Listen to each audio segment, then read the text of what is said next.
Hi. Hello. Hi. How are we doing? We will never burn you. Oh, Cecilia. Oh, Cecilia. Are you the Great Witch Bizella? Because in that case, I fear you will not be burned. We will see.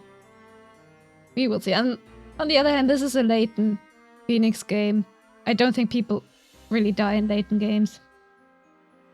No, you're not, Bizella. Are you sure? Are you sure?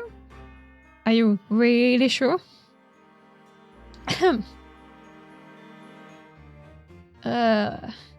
Last time we met our heroes. Remember how the professor was supposed to show up with decisive evidence? Well, nope. He's actually now an inquisitor.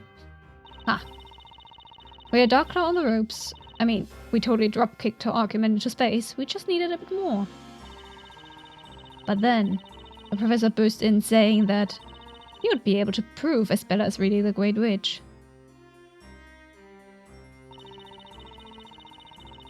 You're pretty sure, uh-huh. I see, Cecilia. I see. Mm-hmm. And I'm actually an undead demon, you know? Not an eldritch being possessing a body. Nuh-uh. Why am I so far on... Oh, there we go. Well, somehow I keep moving outside of the screen today. Anyway. There's no way we can give up now, but what do you do when you're up against someone like the professor? Give up? The only choice? Give up?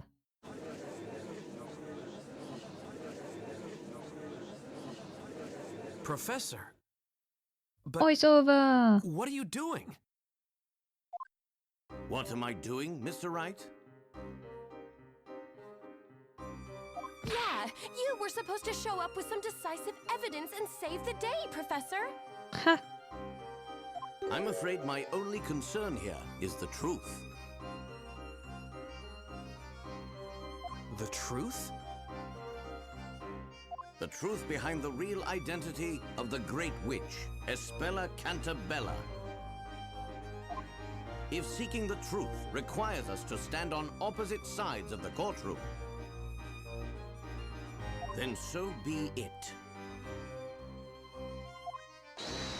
I expect you to defend Miss Cantabella with everything you've got, Mr. Wright. Huh. Interesting. Court is now back in session. Are you prepared, High Inquisitor? So long as I remain on the witness stand, I am no longer High Inquisitor. Simply, Darkclaw will suffice. I see.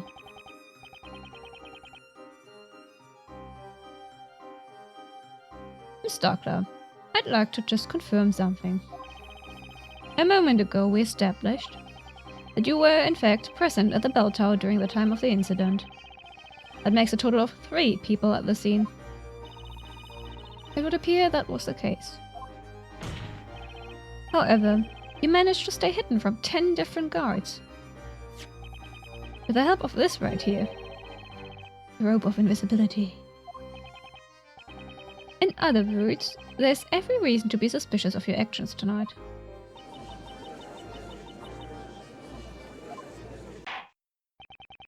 Lady Darkclaw, well, I cannot believe you would deceive us in such a way. I ask that you tell the court what happened at the time of the incident. Very well.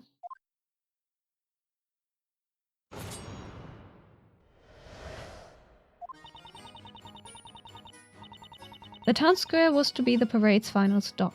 I patrolled the perimeter to ensure nothing was amiss. As I passed by the bell tower, a pair of small footprints leading inside caught my eye. I went inside to investigate. I had my own reasons for not allowing any of those vigilantes to see me. I climbed the stairs up the bell tower and saw an intruder inside with their back turned. I proceeded to apprehend them. Zia, are you playing Sims? Sorry. I just got a notification. It was right there. You apprehended the intruder. But I hold the position of High Inquisitor. No? I see. Okay. I shall believe you. Not. There are often times when I must partake in very secret tasks, unbeknownst to the citizens of Labyrinthia. Why did I get a notification? Because we're friends! We're friends! On Steam. And you're playing a Steam game. So it told me. I swear I'm not stalking you. I swear. I'm not stalking you. Okay?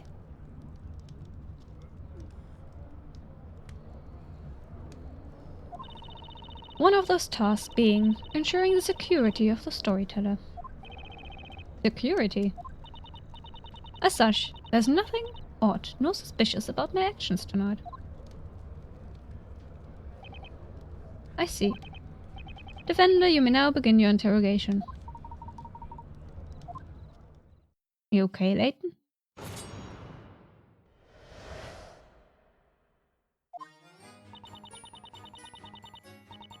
Control the player, ensure nothing was amiss. That seems normal.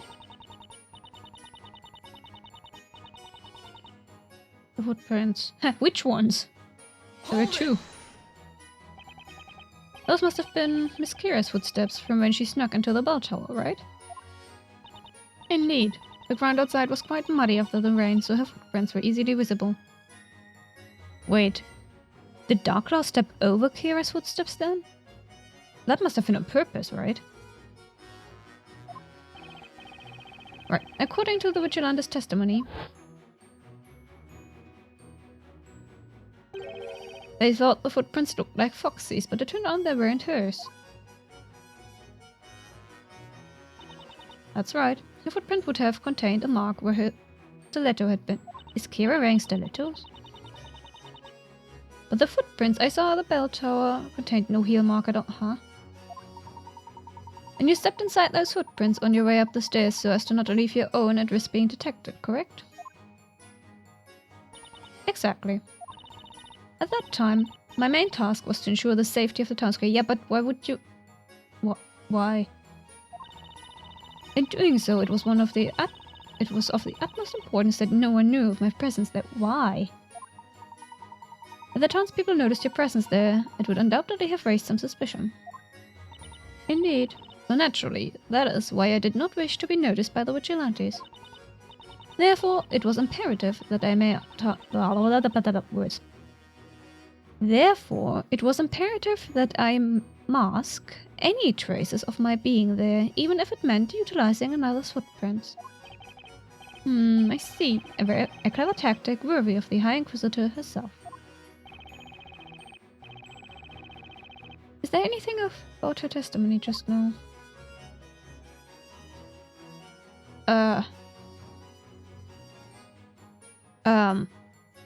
It is... I don't know, everything is off about this. Everything is off about this. Miss Darklaw, I just noticed something in your testimony that's very relevant to the case. The defense requests you amend your testimony. Oh my. You just can't help letting that ridiculous imagination of yours run wild, can you? The Inquisition has no objections. Very well, the witness will amend her testimony.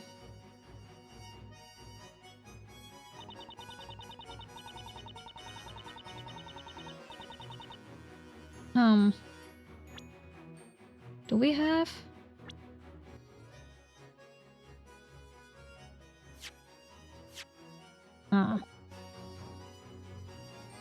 Objection! What I have here is a sketch of the footprints left at the bell tower. So tell me, Miss Darklaw, are these your footprints in the sketch? It would appear so. Oh, would never mean to offend the hard work of Labyrinth's vigilantes, but tonight's task was mine and mine alone.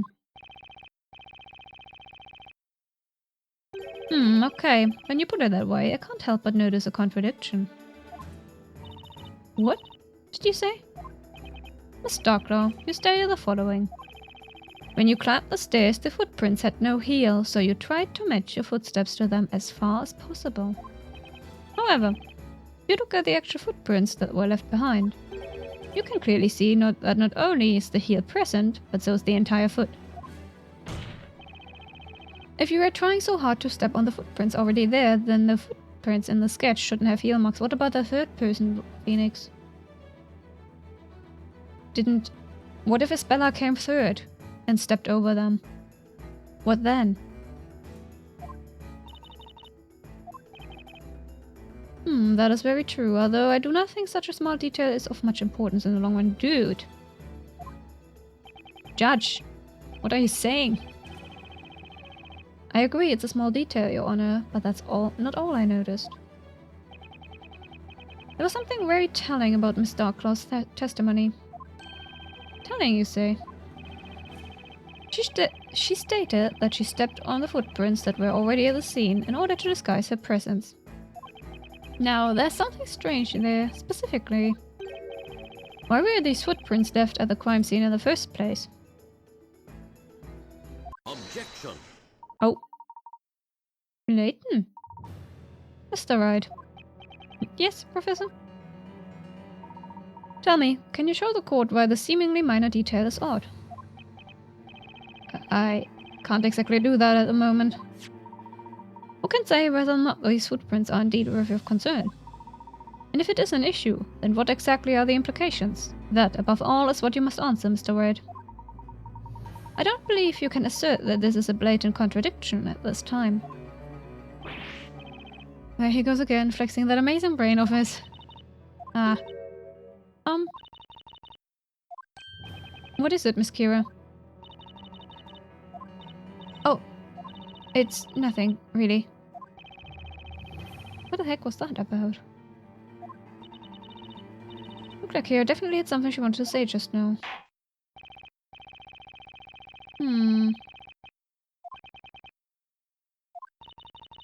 Okay. Darkla shouldn't be able to explain her way out of trouble much longer. There's gotta be something more to those footprints, but what? I wanna switch sides. Can I be on the prosecution side instead? I wanna switch sides to Layton. Hold it! What were those reasons? They relate to protecting the storyteller. It was something I was to carry out at that particular time. Did it perhaps have something to do with what was already decided upon in the story? The storyteller's word is absolute, therefore, any and all those who make an attempt to alter his must be dealt with immediately. Hang on! Excuse me, Miss Kira. Witness. Yes. He really doesn't remember her own name. Oh dear. You seem to be in deep thought about something. Did you remember anything regarding the High Inquisitor's testimony?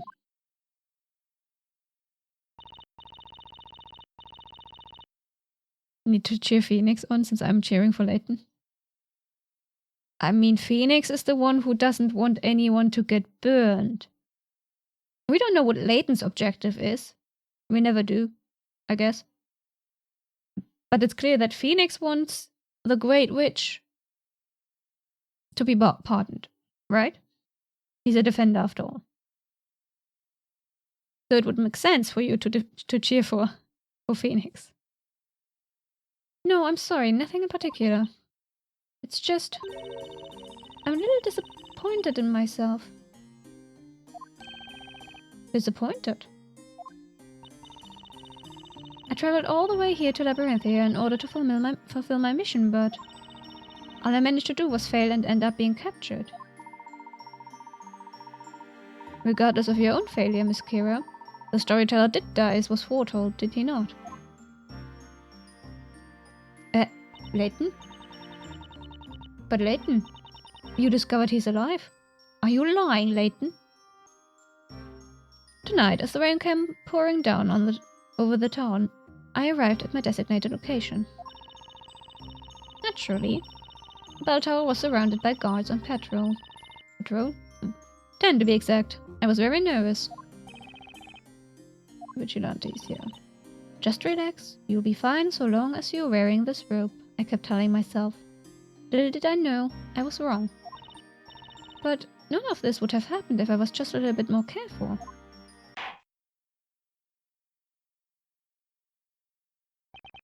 Enough. I would be thinking more about atoning for your past crimes and less about what could have been if I were you.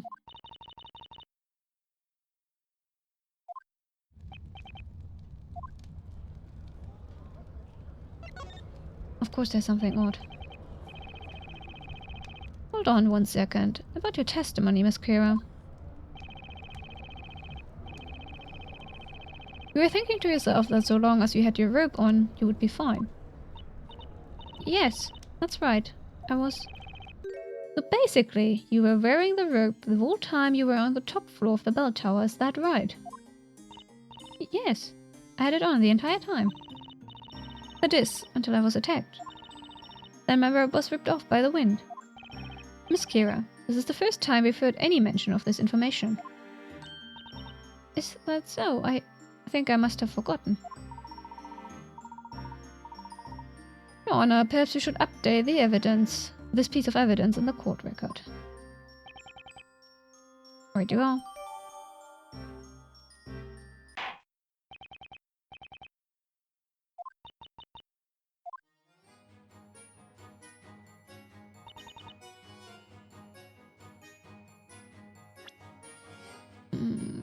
This one was updated.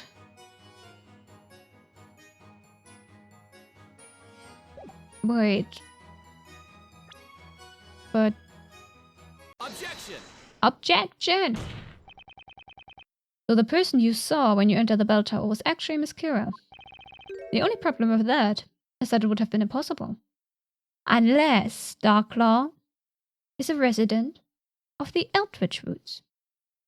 You smell cat stink? Oh, did the cat do a stink, stink, stink? Time to investigate? Yes, Cecilia, investigate this mysterious smell of cat stink. What could it possibly be coming from?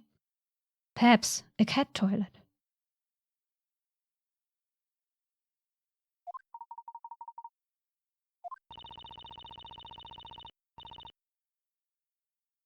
What are you talking about, Defender? Miss Kira. Or should I say, the witness, stated that while she was waiting on the upper floor of the tower, she was wearing her invisibility robe. Therefore, there's no way Miss Darklaw would have been able to see the witness. You're quite right. Anyone wearing this robe becomes invisible. Right, but there's just one particular group that can see anyone dressed in this robe. There's no solid evidence to convict her with. Oh dear, is the cat stink not physical? Oh my. Oh my, my, my. And who's that exactly? Gas was used in this crime. She's trying... Zia, I think she might be trying to poison you. A poisonous gas. Her evil, evil plans have been uncovered. You must be careful. The cat might eat you in your sleep. Or something. Only the residents of the Eldritch Woods are able to see the robe. If you're from the Eldritch Woods, then you will have absolutely no problem seeing this thing. Objection. So, what are you saying, Mr. Wright? You die of poisonous gas and not by fire, you wonder? What if the poisonous gas is flammable? What if it's both?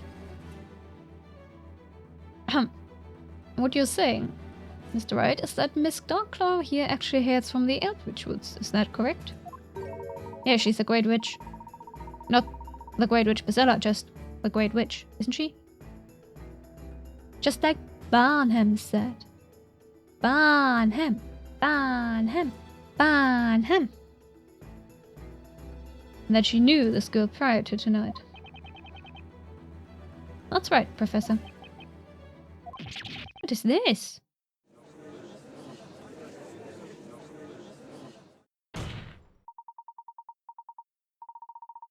Oh my.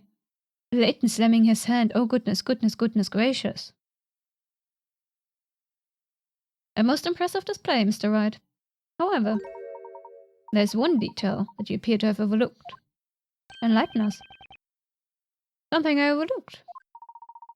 You say Miss Darklaw saw something she should not have been able to see. However, the truth is that there's one other possibility as to what occurred tonight. Did he just say what I think he said? It's rather easy to work out. Quite simply, the witness was not wearing the robe in the first place. What are you talking about, Inquisitor? This witness has proven her memory of tonight's events to be quite unreliable. I believe that by the time she climbed the bell tower, she had in fact already removed her robe. What? It's as you say, Inquisitor. As you can see, Defender, your assertion is mere speculation at best. You little witness here has been lying to the court the entire time. It is as simple as that. Aww. It's enough. Miss Kira. Lady Darklaw, how could you? How could you simply abandon us? How could you betray us? Yes, go Kira! Expose her! Betray? Witness, what is the meaning of this? Lady Darklaw, you are the mistress of the Eldritch Woods. You are the one responsible for handing us our tasks. What?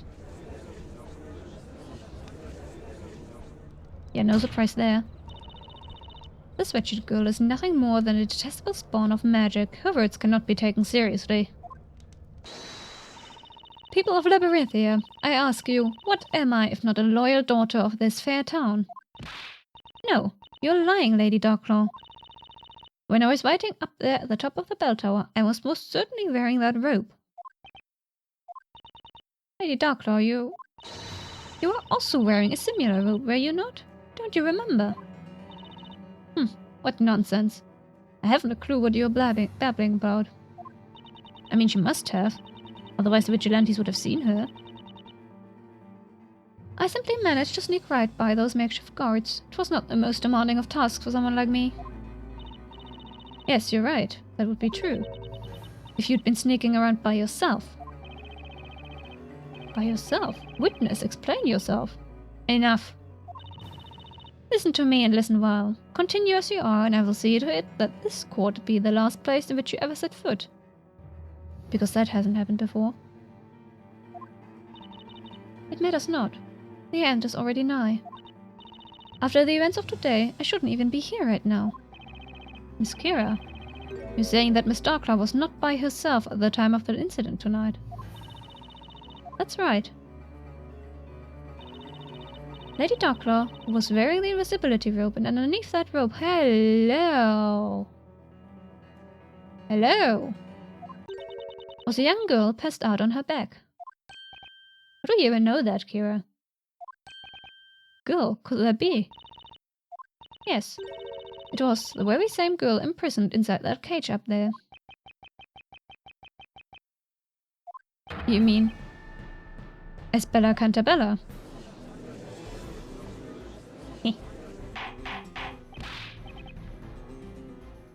Order! Order! So the accused was carried up the bell tower. No, there's nothing left for me to say. It's the word of the High Inquisitor versus that of a witch. Tell me, who would you sooner believe? Objection. Well, I'm married to a witch, so I should believe the witch, right? Probably. Miss Darklaw, you of all people should be aware that this isn't a matter of believing or not believing. I'm afraid those were words that carry no meaning here, furry femboy. that what I am now? Hello. Welcome. How are you doing? I enjoyed being a fox yesterday, so I thought, why not do it today? Isn't it pretty? Aren't I pretty? 10. Hey, it's 9. I'm a 9-tailed fox. Look at my 9 swishy tails. I got jiggle physics. Look. They jiggle. Yes, very pretty. Nice. Yeah, my ears jiggle and my tails jiggle. The only unfortunate part about this model is that the chest area is a bit emphasized, and I don't like that. It's not as... I changed the texture a bit. It's not as bad as it was yesterday, but still. Anyway, where was I? Barnham. No, wrong name. What else to get? Wouldn't you like to know? Tazia's boobs jiggle. But she's not on stream with us, is she? But she got VTuber jiggle boobs in real life. But hush, that's a secret. I'm afraid those are words that carry no meaning here. The only thing that carries any meaning here within this courtroom is evidence. Don't you agree, Mr. Wright? Yes. Absolutely, Professor. Well now, things are beginning to heat up a little, are they not? Fine, tell me, Defendant, have you the means to prove this assertion? Do you actually think you can prove that I, the High Inquisitor of Labyrinthia, carried the accused into the bell tower?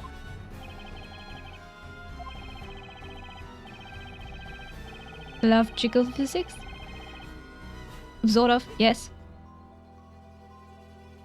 If I can admire them on a screen. IRL, I don't really care, to be honest. Although I must say, Tizzy has the perfect physique for certain cosplays.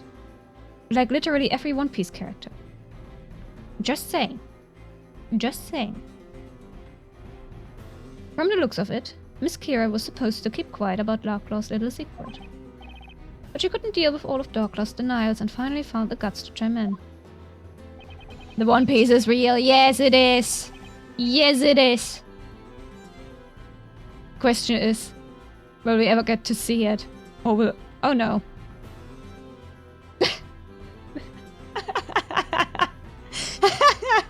It didn't want me to say that.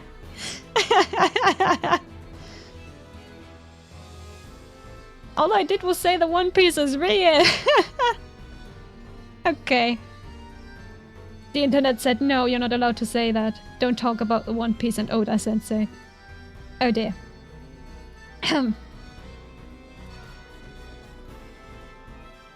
Yeah, One Piece boobs are a nightmare for Lolita fashion. That is so true. I have it much easier. If I wanna be flat-chested, I can be flat-chested. If I want more boobs, I can just add to them. So much easier. Okay. Let's find out the truth. Or not. What are One Piece boobs? Well, just... You do know what One Piece characters look like. And how big their boobs are. At least in, like, recent arcs. Well, not recent anymore. They've been for a while now. Just call them the One Piece boobs. The CI looks like a One Piece girl character. Like a Nami. Or a Nico Robin. Or literally any other woman in that manga. These days. Your Honor, the defense wishes to present evidence proving that Miss Doctor did in fact carry my client up the tower. Oh, we do have evidence now? Since when? Since when, Wright? Phoenix, what? Very well, Defender. You may present your evidence. I like her outfit. Shows the evidence that proves Lady Darklaw carried the accused up the belt. Haha. Yeah, I believe she has M cups. Sorry, am I allowed to say that on stream? 47R.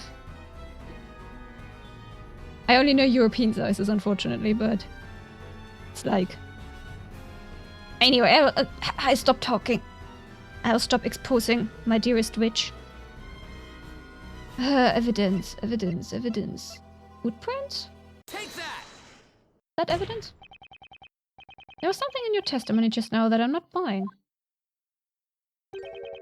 And that's the footprints that were left at the bell tower.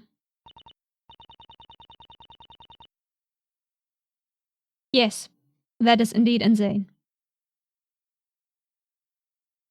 Isn't it? I don't know if you know about our podcast, but if you want to see Cecilia's VTuber models, they are accurate to her real body. I made them accurate to her real body.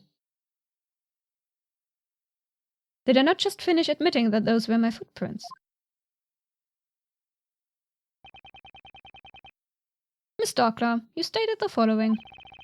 There was no heel on the footprints, so as I ascended the stairs, I was careful to match my footsteps to them as far as possible. However, the reality is, the footprints pictured in the sketch actually do contain a heel. That means something must have prevented you from being able to tiptoe along the footprints that were already there. Wow. I get where you're coming from, Phoenix, but that's not very decisive evidence, is it? Prevented? Ah, you mean... That's right, Your Honor. Miss Darkler, when you climbed up the bell tower tonight, you must have been carrying Miss Cantabella on your back, is that correct?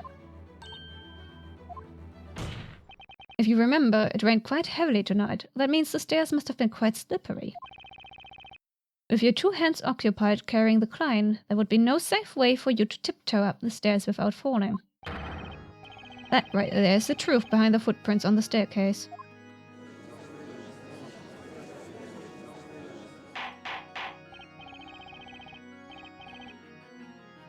Lady Darkclaw, you... Fine. I admit it. It is as you say. I donned the robe and made my way up the tower. Wow, can't believe that worked. But I was not alone. I carried both Isabella Cantabella and her little friend up the tower with me. 70 M Europe and 32 M US. Wow. Wow.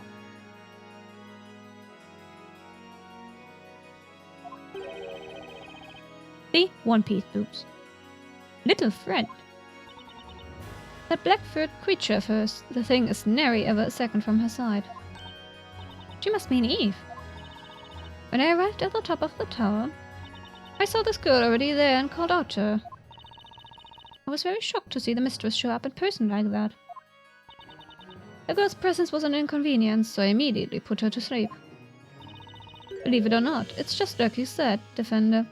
I used what remained of Dalduke's medicine to put the girl out of the picture.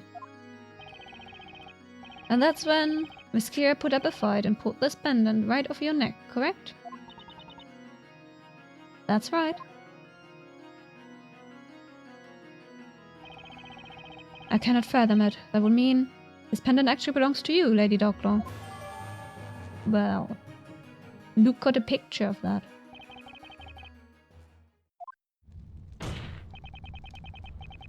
I just have one question, Miss Darkclaw. Why? Why take Isabella up the bell tower?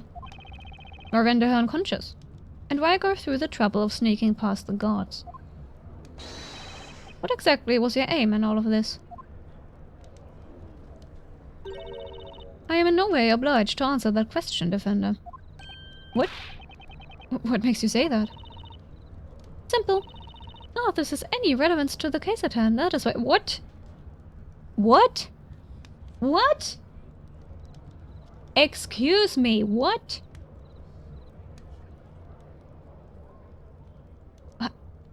How is that not relevant? Objection! Miss Darkler, you rendered the witness unconscious and locked her up at the top of the bell tower. I'd say that is more than a little relevant. Objection. Layton. Your Honor, if I may. The Inquisition believes the defense's question to be irrelevant to the current case. Layton? What are you saying? Professor, what are you saying?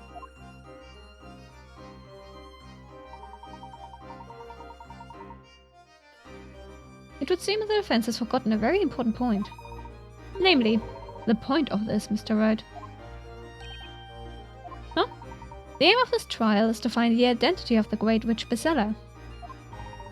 Whether or not Miss Darkclaw locked the witness at the top of the bell tower is hardly relevant to the purpose of this trial. But there's one thing that is very clear. Neither Miss Darkclaw nor this witness could possibly be Bezella. What? If either one of the...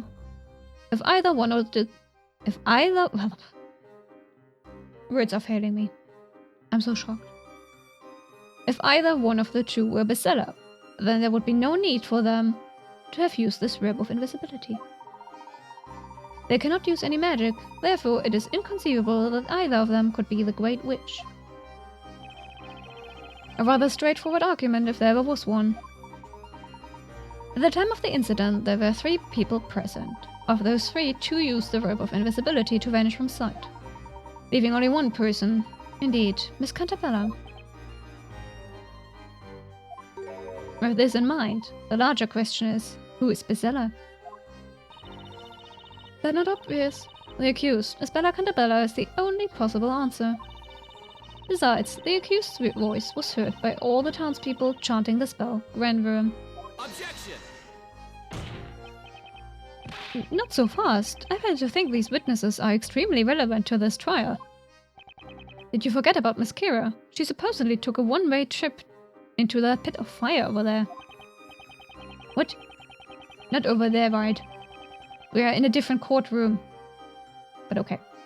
And yet here she is, in one piece. One piece!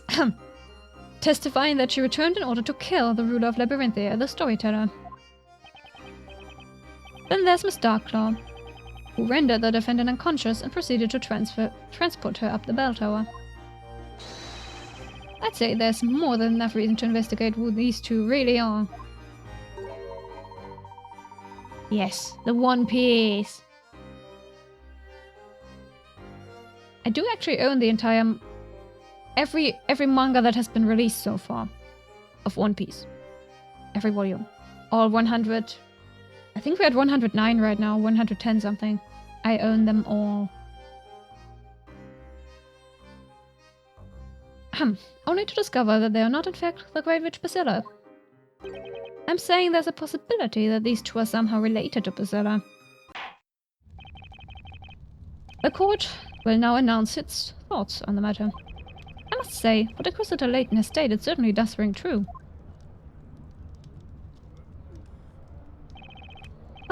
Lady Darkclaw, I have one question I must ask you. You gonna eat my emu? Why? Is it delicious? Does it look delicious? It certainly sounds delicious from its name. I mean, both of them do. One is a watermelon, and the other one is a citrus fruit. Cecilia is more of the type for citrus fruits than me. I'm more of a melon type. I love honey melons the most. Cecilia likes yuzu the most.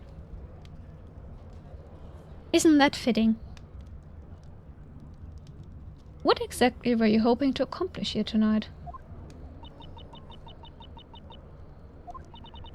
I assure you, it was not my intent to deceive the good citizens of Labyrinthia. Yuzu. Yeah, the name didn't give it away, huh? Yuzu's amazing. I personally do not get it. But I don't know. I mean, tangerines are nice. But otherwise, not that much a fan of citrus fruits. Personally.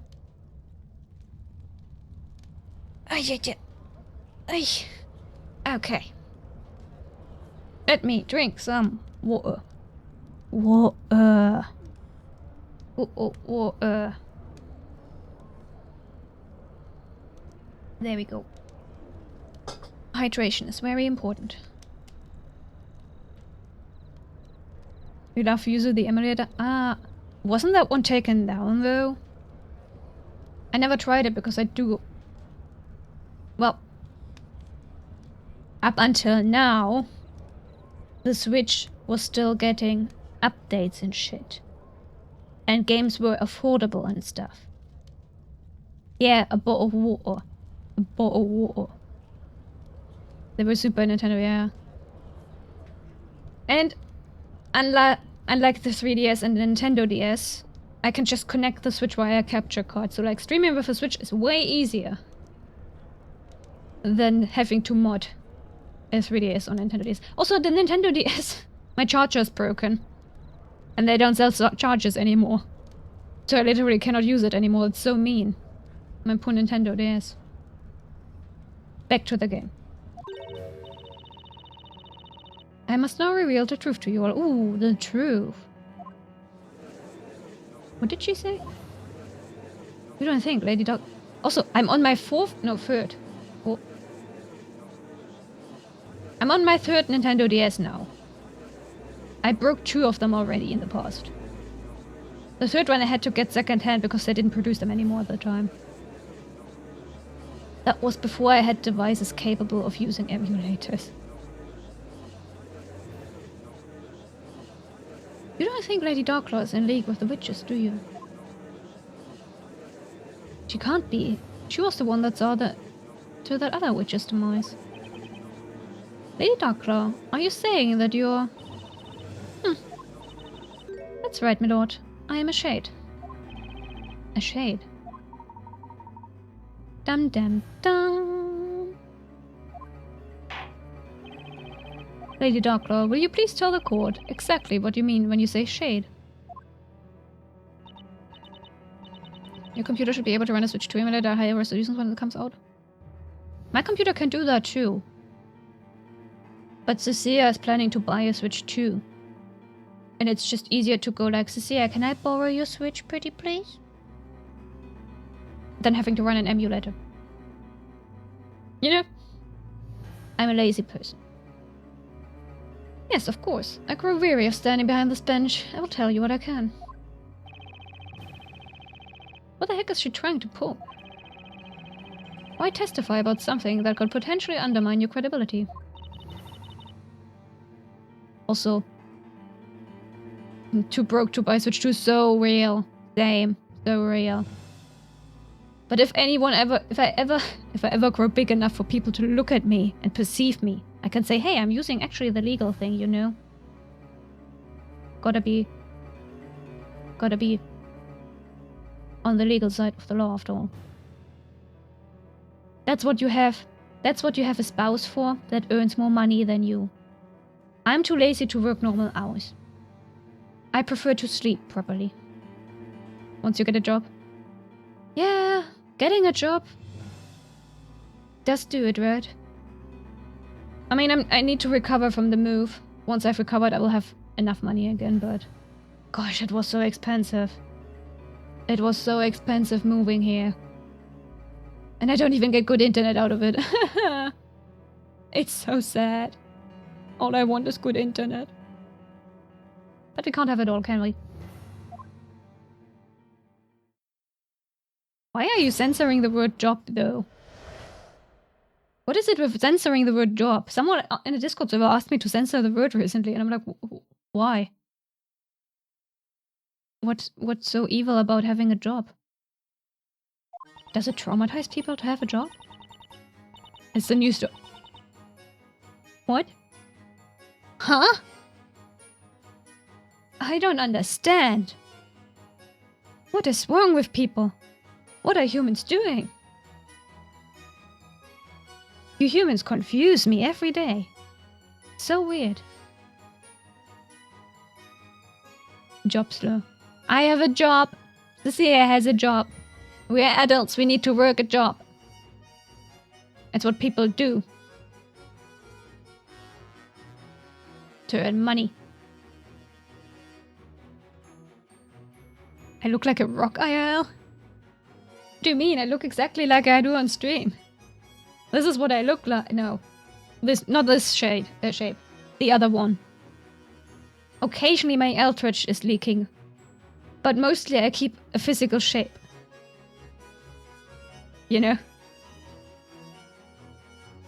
Well, my hair is actually curly. My hair is actually curly in real life. And longer than this, definitely. Shades live outside the realm of those who dwell within Labyrinthia. To them, I am known as the Great Witch. Deceptions. Cecilia can confirm. She knows what I look like in real life. Those who are put to the flames in the witch trials become shades, who live their lives in the woods. Hey, does that mean Darkla was put to the flames as well? We exist to carry out the task given to us by our mistress, the Great Witch herself. I am not a witch, nor am I a wandering spirit. What on earth? Hi, Inquisitor Darklaw. See? There are no deceptions. Cecilia says so, it must be so. Do you mean to say that not only are you a witch, but that you are the Great Witch?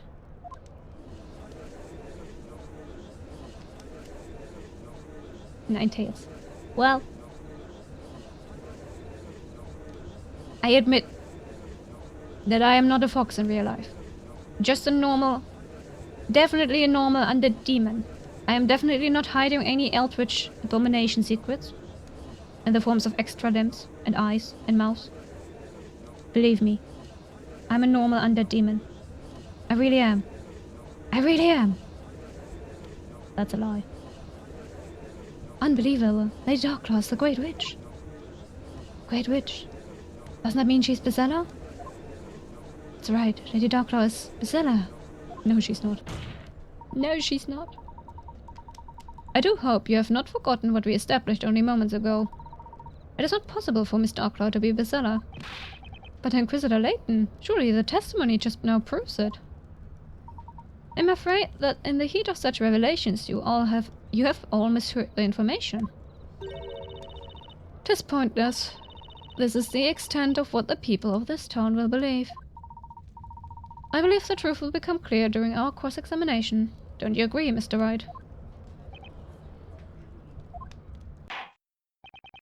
Defender, you may begin your interrogation. Why is the prosecution never interrogating anyone?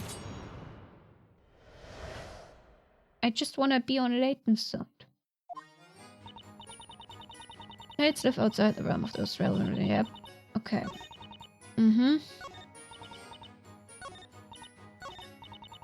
Okay, tell me more. Hold it! Tell me more.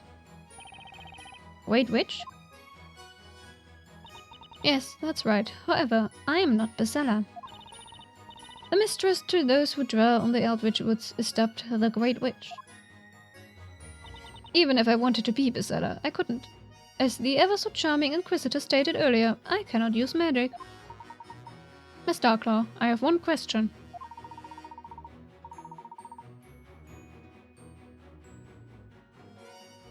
What do you mean by live outside the realm? I mean just that, Inquisitor. We truly do live in a realm separate from this town.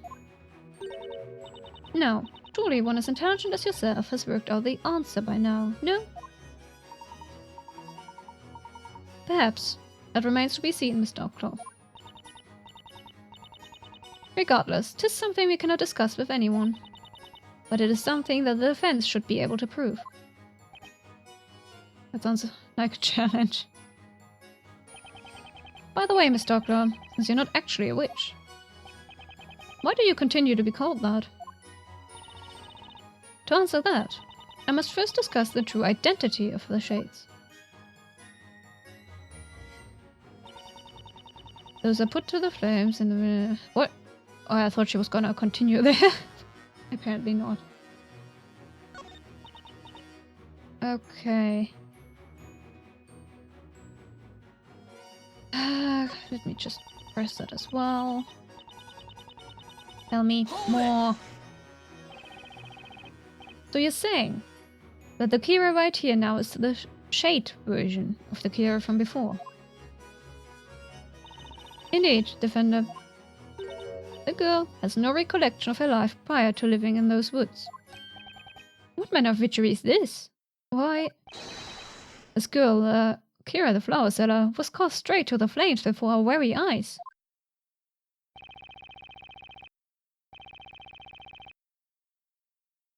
That's right, Your Honor. But as you can see, she didn't die. You see, there's actually a trick to the incineration device in the witch's court. A trick? Once the verdict has been delivered, the court attendants move the steel cage into position, after which it seals shut.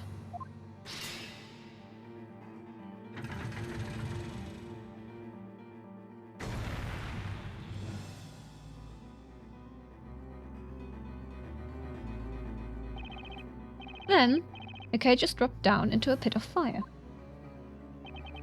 The bottom of the cage then opens, allowing the witch inside to escape unharmed into an underground passage. If what you're saying is true, Defender, then all of this town's witch-purging history, what has been the purpose of all of this?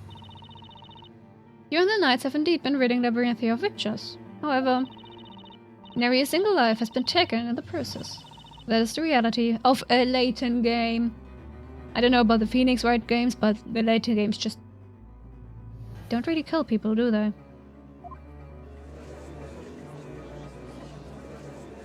Okay.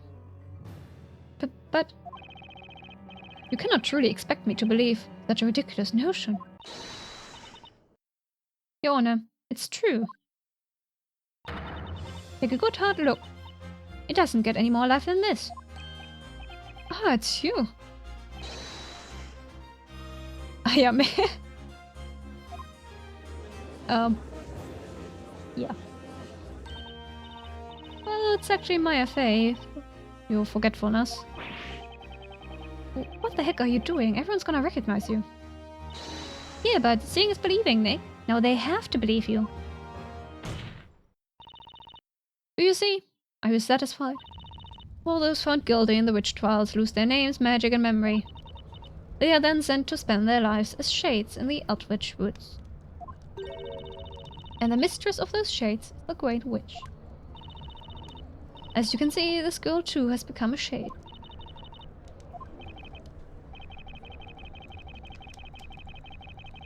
I have no more words to express my utter disbelief at this situation. That's enough. Shall you turn to the testimony? Why do I have a feeling things are going to get a lot worse? Carry out a task. Yes, tell me more. These tasks you mentioned, were you acting on them this evening? Yes, I was told to come here and become Bestseller. Wait just a moment, witness. Did you just say become Bestseller? My, how absolutely dreadful. Where would anyone be given such a terrible task? Where have these shades come from? Oh, order! Order! I'm sorry. I don't know why I was given such a task. One of her tasks was given to her not by Darklaw, but the storyteller. And that's why he was shocked that his own daughter is now being accused. Because he wanted Kira to be accused. And Layton is like, nah, not doing that.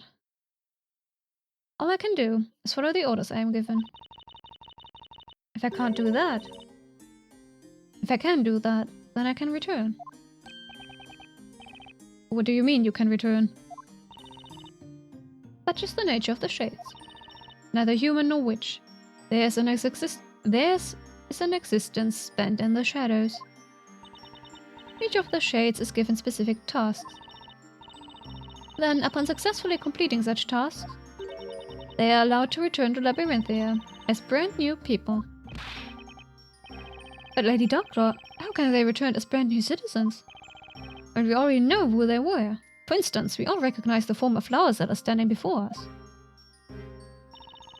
Now that, my lord, remains a secret, but a secret you will come to understand sooner rather than later. Fascinating. Simply baffling. The one who gives us our tasks is the Great Witch. That would be you, Lady Darklaw. Oh, magnificent one. While this explanation is wrote with much I cannot comprehend, I request the witness added to their testimony. Okay.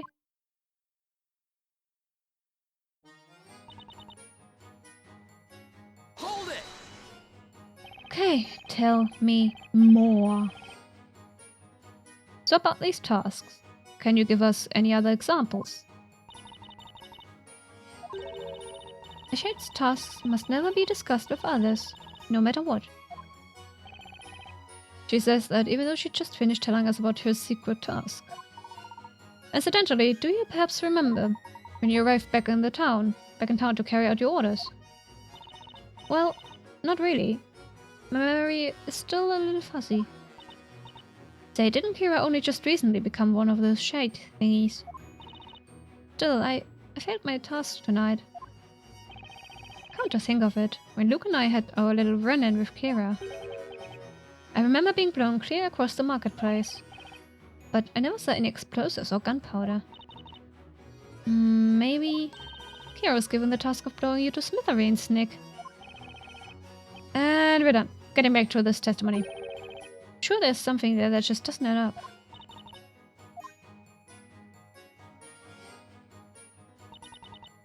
I'm not a witch, nor am I a wandering spirit. Oh, that was the last one, okay. What you thinking, Nick? I'm thinking there's something really weird going on with Darklaw. Really? Do tell. I mean, just listen to her testimony. She's more than willing to elaborate on some potentially incriminating information. I see your point. The one really trying to put an end to the story could be Darklaw herself.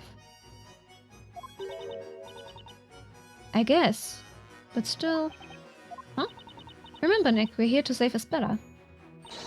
Let's squeeze every last bit of information we can out of Darklaw and clear Espella's name. You know, you could be onto something. I'd better gather as much information as possible for the time being.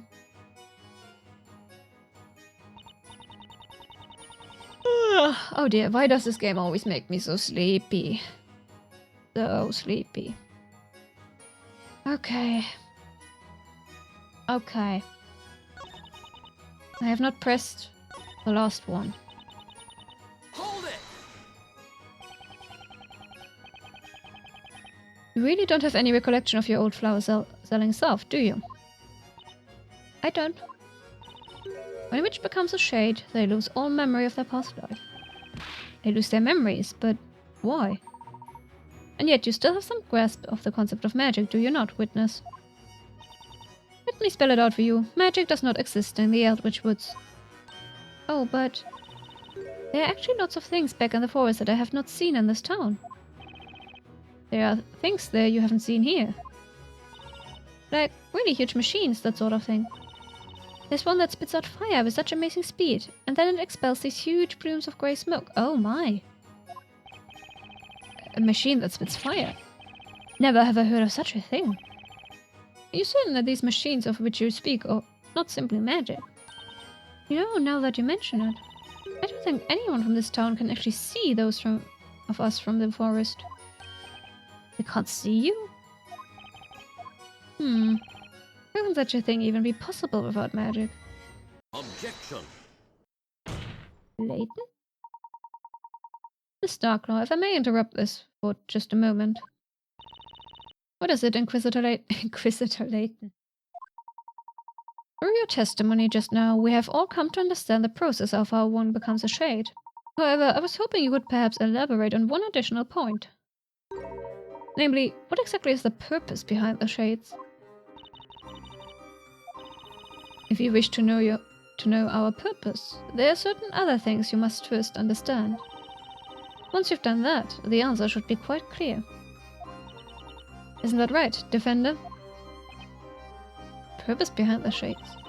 Rest assured, you will not get the answer from me. As the saying goes, the witch is in your court. Defender. What? Oh, from the ball is in your court. I see. The witch is in your court. Okay. I see. Sounds like Douglas challenging me to figure this out. Challenge accepted.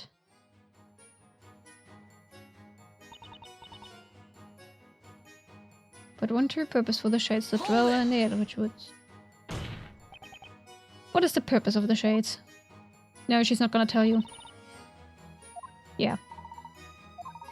Is Miss Douglas unable to tell us herself? It seems we must rely on evidence instead. Evidence, huh? I do believe the Shades could have something to do with that which exists in this town, but ought not to. Only that exists, but shouldn't. Well, Defender, are you prepared to present evidence? Yeah, of course I am. Definitely so prepared. Okay. Something that exists in this town, but shouldn't. Magic? The only thing I can think of. Magic? The answer to everything. Magic!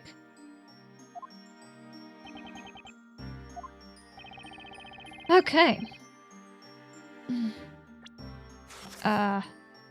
Wait. Dinosaur? I mean, that's also the answer to everything, yes. Do I have to choose a specific spell? Can I just...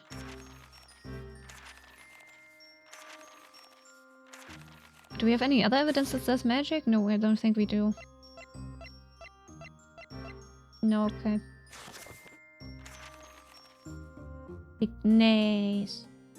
Why is Granbrim not in this? Odor, Goldor, Familia, etc., etc. Oh, there it is. Yeah. Take that!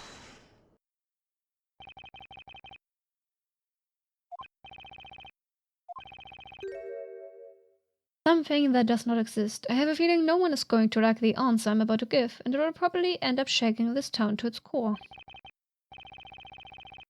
But I've got to tell them the truth has to come out.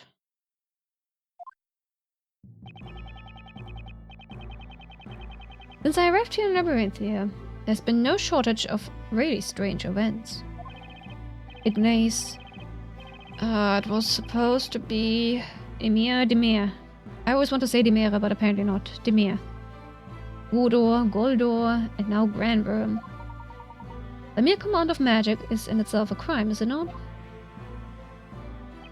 In this town, witches are arrested and made to participate in witch trials. They are then sentenced to death by fire. But none of those witches actually died. That supposed death by fire wasn't real. And neither is magic. It doesn't really exist. What are you saying, Defender?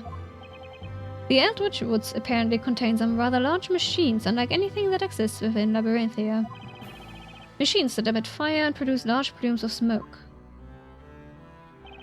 To top it all off, the citizens of Labyrinthia are not able to see said machines. It sounds like nothing more than magic. Yes, that's exactly it, Your Honor. Miss Darklaw. Magic doesn't really exist in this town, that's the answer, isn't it? Magic does not... What utter nonsense! It seems we've finally arrived at the stunning conclusion. The secret behind Labyrinthia. Cecilia. You don't exist. There is no great witch capable of casting any spell. 'Cause magic isn't real. How tragic. How tragic. Oh my. License Lander? To be fair, weren't you a witch in your past life? Aren't you not a witch anymore? If I remember correctly, you're actually a crime boss instead now, aren't you? Tut tut. Pretending to be a witch when you're not anymore? How could you?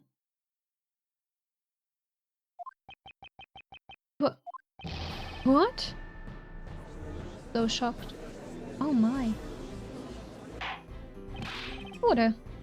Order. Order, I say. What is the meaning of this? It means that all the magic you've seen in this town was nothing more than an illusion created and put into motion by the Shades. But Defender, the witches, we have clearly seen them use magic. Let us take a moment to think carefully about the systems employed by the Shades. Systems? What is essential in order for a witch to use magic? The witch must possess a Talea Magica and must say an incantation in order to cast a spell.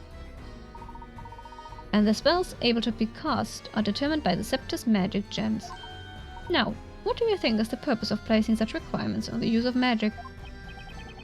What do you mean, purpose? These requirements are not there to allow the user to cast magic. Rather, the reality is they are there to inform the Shades of who should be using magic. It is possible that witches were always being closely observed by Shades. That's why they don these robes, to be hidden until they were needed to create magic. Create?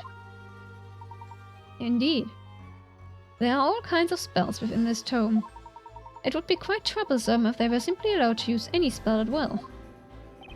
Yeah, it would make the Shade's job that much more difficult for sure. Precisely so. That is why it was imperative that a certain restriction be placed on the use of magic. You're referring to the Talea Magica, right, Professor? Of course, no wonder the scepter could contain only 2 magic gems. Then there's the incantation. What would happen if a witch could simply whisper the incantation quietly to herself, or not even say it at all? Boy, that would be so cool. I'd be casting spells all day long, and no one would ever see it coming. Maya, we spent an entire trial proving that you weren't a witch, remember? If the witch didn't give some sort of signal, then there would be no way for the Shades to know when to cast the spell. Right you are, Mr. Wright. The incantations were a way of telling the Shades when the witch was ready to use magic.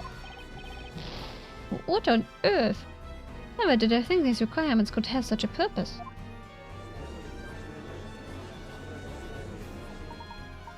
Now let's think back to the previous events leading up to today that have involved magic. Our first encounter with magic was the use of the spell Gnaze a few nights ago. A spell like this was nothing more than a flame spewed from a machine being used by the Shades. Then it means Demir. The spell that makes the caster disappear. No doubt about it, must have been this robe. Next is the incident with Goldor, the spell that transmuted me into a gold statue. While I understand this may sound a bit absurd, I can only surmise that the Shades created a gold statue in my image, took me and left it in my place. The instant the incantation was uttered. Wow.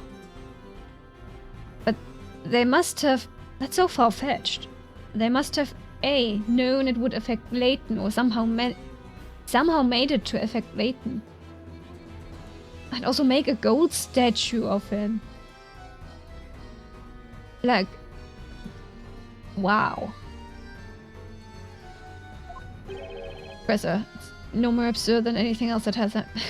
Yeah, fair. We can therefore conclude that... what about the portal, though? How did they do that? Did they make a portal? Or maybe a contraption within the wall?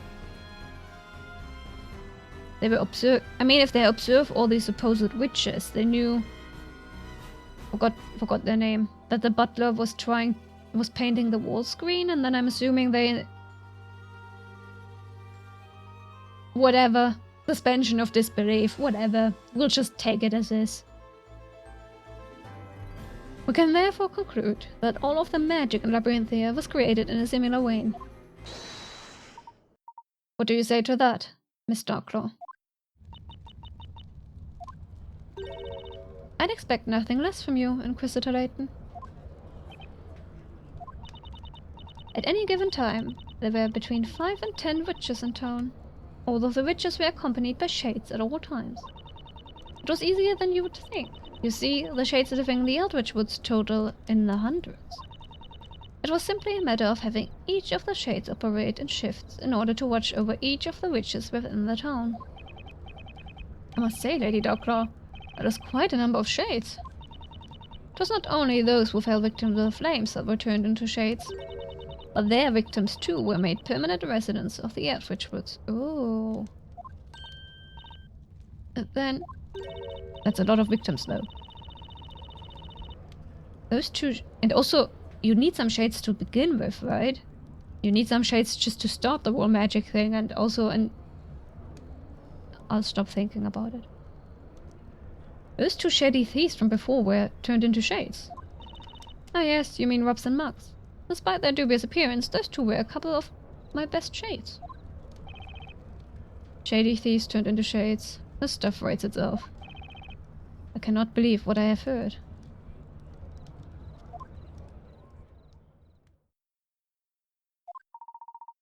However, there's still one thing I do not understand just yet. And what will that be? This has just been explained. We established that there's no possibility of magic being real. But replacing me with a gold statue to give the illusion of transmutation, for example, while it sounds simple enough, I myself, and presumably also Miss Fey, have no recollection of this replacement actually taking place. Hey, that's right, the professor got all bling-blingy before I could even bat an eye. It begs the question, how and when was that statue created, let alone used to replace me? That is true. The same goes for Godor. It's supposed to create a portal between two green-colored walls. Perhaps that is exactly why the spell can only work on green walls, Mr. Wright. Still, it would be impossible for the Shades to get those portals ready so quickly. I agree, if we take a moment to think. We can see that all of these spells have one strange thing in common. A thing in common? Yes, indeed. Almost as if some time between the start and end of the incident was unaccounted for. Furthermore, any memory I might have had regarding the incident seems to have simply disappeared in the process. Got it, Nick. It's just like what happened to Kira. She's got absolutely no memory of her life in Labyrinthia before the trial, right? Yes, I do not remember this Kira you speak of. Oh yeah, when you really think about it. Doesn't it seem super weird how the Shades are able to return to the town if they complete their tasks? You're right, Maya. I mean, the townsfolk are bound to remember some things about them, right? Like how Miss Kira here threw a major hissy fit in court and was barbecued for being a witch. Eloquently put, Mr. Wright. Hence, we cannot yet conclude that this entire illusion was primarily accomplished through the use of machinery. Simply put, there must have been some way of affecting the memories of all those within the confines of this town. True. Phoenix and Maya were also affected, after all. Missing time and lost memories. Now that is interesting, Inquisitor. You are correct. There is in fact a secret that lies within the... Ah, the depths of the Eldritch Woods. The potion. The fancy, sparkling, bright-colored potion. What was it? Blue, pink, mixed green or something? Something that the people of this town cannot see. Something that can rob people of their time and memories. 'Tis the very thing that connects all of what you have heard tonight. 'Tis a secret of monumental proportions. And, let me guess, it's a secret that cannot be revealed by the mistress of the Eldritch Woods. Is that right? Yes. An excellent deduction, Defender. Where's Barnham when you need him? He would get straight to the point of it. No talking around the point. Witches' souls wander astray in the Eldritch Woods. Until tonight, I thought this nothing but a mere fairy tale told to children. But it has become clear that a seemingly large organization lies within that forest. The Witch's Court is the border between this world and the other world. Then that means, in this world, you're Labyrinthia's High Inquisitor, while also being mistress to the Shades in the other world. Otherwise known as the Great Witch. May I intervene for just a moment, Mr. Wright? Sure. In all honesty, there's still something that sticks out as a little odd. Particularly in Miss Darklaw's previous testimony. Did you say the previous testimony? Ah, I already pushed that out of my head. Yeah, I also forgot what she said. No memories remain of it. There was one vital truth that we managed to take away from that testimony. You mean that magic does not truly exist in Labyrinth here? Indeed, quite the vital, albeit shocking truth. However, there is one more truth hidden within that same testimony. There's something else in that testimony? I must have checked the court record more times than I can count, but I didn't find a single other contradiction. Have you forgotten already, Mr. Wright? When there's no evidence left? We have but one more weapon at our disposal with which to uncover the truth. Oh hey, I've got it, Nick. Remember, in a witch trial you can cross-examine two witnesses at the same time. That's right, I completely forgot. What? Phoenix, how did you forget that? I was trying to do that earlier. Being able to have a look at two testimonies side by side is bound to turn up a contradiction somewhere. And that contradiction should provide us with a much needed clue. I'm not entirely sure where the professor is going with this, but... Phoenix, you've been doing this the entire trial. Why would you forget about it now? I believe in this judgment. Besides, if you're going to blow this case wide open, it's got to be worth a shot. Very well. We will now take a closer look at Lady Darklaw's previous testimony. This is it, Miss Darklaw's previous testimony. There's a glaring contradiction between this piece of testimony and the others. Ready yourself, Mr. Wright.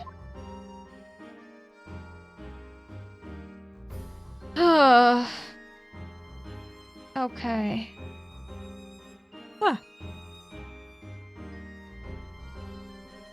Shades live outside the realm of those who dwell within Labyrinth. To them I am known as the Great Witch. Those that I put to the flames and which choice become shades.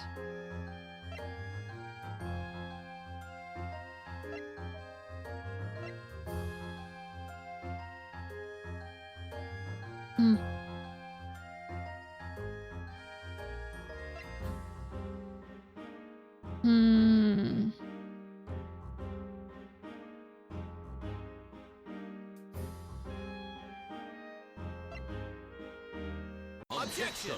Oh. Oh. So much for them being on opposite sides. Your Honor, there's obviously a huge discrepancy between these two pieces of testimony. Miss Darklaw stated that she is known as the Great Witch. However, according to Miss Kira's testimony, Miss Darklaw was her venerable mistress, the Great Witch. That is correct. She was the Great Witch, not Miss Kira's use of the past tense.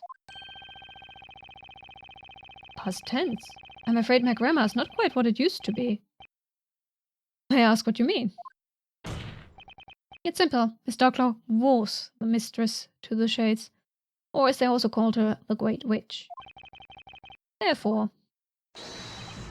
she is no longer the Great Witch. She is not the Great Witch? Witness, is this true? Huh? Yeah, who gave you your orders, Kira? Who gave you your orders? I know exactly who gave her orders. It is as you have said, my lord.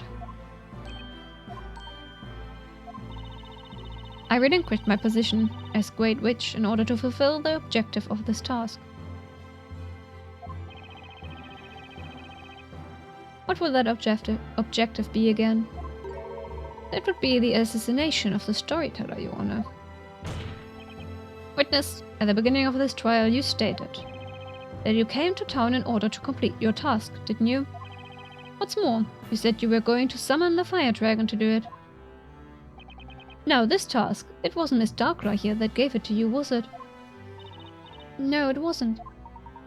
So then the most pressing question is, who was it that gave you that task? Who told you to come to Labyrinthia and assassinate the storyteller? I find it interesting that earlier Layton's like, yeah, we don't need to question these people. We need to determine whether Isabella is bestseller. But now he seems to be on our side after all. Now we question these people. I suppose he changed his mind. I cannot tell you, no matter what. Alright, so Darkla isn't the Great Witch anymore. Which must mean the mastermind behind this entire thing is... it would seem the defense has worked it out. Has worked it out as well. It's telling me to drink water, isn't it? Hydration is important. Mr. Wright, you know who really gave Miss Kira her task tonight, do you not? Defender, I ask that you enlighten the court. Show us who really gave this witness a task to assassinate the storyteller. Cecilia, any ideas? Any ideas, Cecilia? Except for the cat, of course, because we know the cat is the true mastermind, but the game won't accept that answer. You? And the cat? Well, unfortunately I can't present that either. Take that! The storyteller. We're talking about someone with the authority and power to replace the Great Witch. Someone who calls the shots. I can't think of anyone else that meets those criteria except for the storyteller himself. Preposterous? Then that would mean... Exactly, Your Honor. It means that the storyteller gave his final task to Kira himself. He was, in short, responsible for his own assassination. What?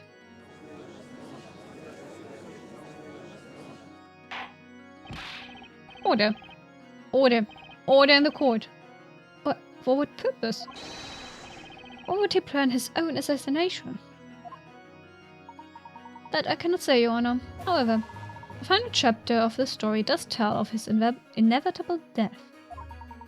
While he assigned this task to Kira himself, it is perfectly natural that he would do so. However, that is not natural. What is not natural is your behavior tonight, Miss Darklaw. What was unnatural about the High Inquisitor's behavior?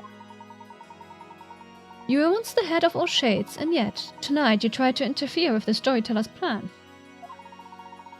You rendered Miss Kira unconscious and locked her away in the belfry of the bell tower. That to me seems like the activity of someone aiming to put a stop to his plan altogether. Indeed, Lady Darklaw, what would be the reason for such behavior? I'll leave that to you, Mr. Wright. Based on what we've seen in this trial, the defense believes Miss Darklaw's reason for covering up her actions tonight can only be attributed to one thing. Okay. Darklaw was definitely aiming to put a wrench in it, but why? Try to sabotage the plan, try to betray the try to protect the storyteller. I mean, he already said it, that she was going to betray him. There's one possible reason I can think of as to why Miss Darklaw had to hide her actions tonight. She was aiming to betray the storyteller. Betray the storyteller? I agree, Mr. Wright.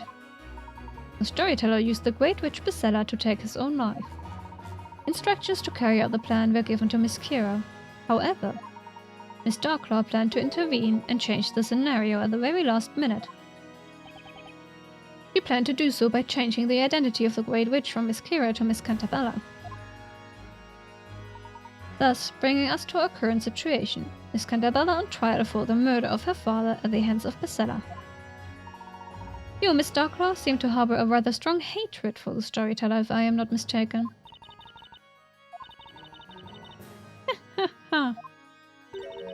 hatred, you say? Yes, I suppose you could call it that. That's right. Behold, my revenge. Did you say revenge?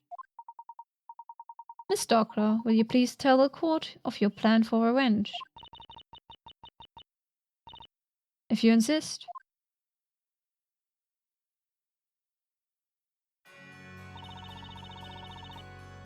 The High Inquisitor and also the Great Witch. Oh look, Cecilia, it's you! Now that I think about it, she even has your hair color. I didn't quite realize that before, to be honest. This is only like the 11th time we're streaming this game or something. Long have I donned those two masks. One as Labyrinthia's protector, the other its harbinger of destruction. As you said, it's you. Well.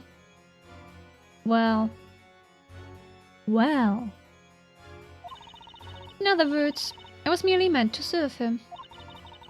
And yet, he sought to selfishly pen the ending of the story under his own terms.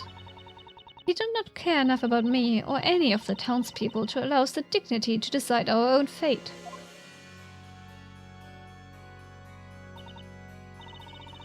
Indeed, what we witnessed tonight was the cowardly act of a man looking for an easy way to end that which he could not properly finish. He cared for no one but himself, hence the sudden sham of an ending. And for that, I will never forgive him. What do you mean by sham of an ending? The Great Witch Basella is to summon a dragon of fire and end the life of the creator. She will then be put on trial and judged, thus heralding a period of peace and prosperity for all of Labyrinthia. Such is the ending written for this town and its people. It is not an ending I oppose in principle. Who would not wish a happy ending for their own people? However, the problem lies in Stella's identity. Stella's identity. As you know, he assigned the role of the Great Witch to this girl beside me. But you're saying that was a falsehood, is that correct? I knew Basella's true identity. It is not something I could ever forget. That is why I went to the bell tower, and it is why I took the accused there. I did it to ensure the true witch, foretold in the story, was given the judgment she was due. The true witch? You don't mean? Yes, I speak of none other than Espella Cantabella.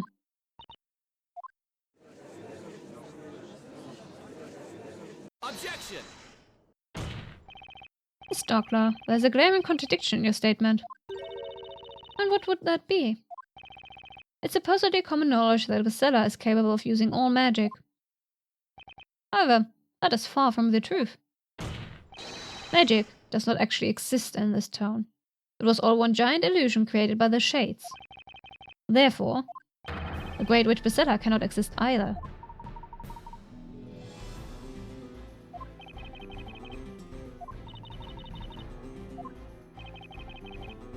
He's not wrong.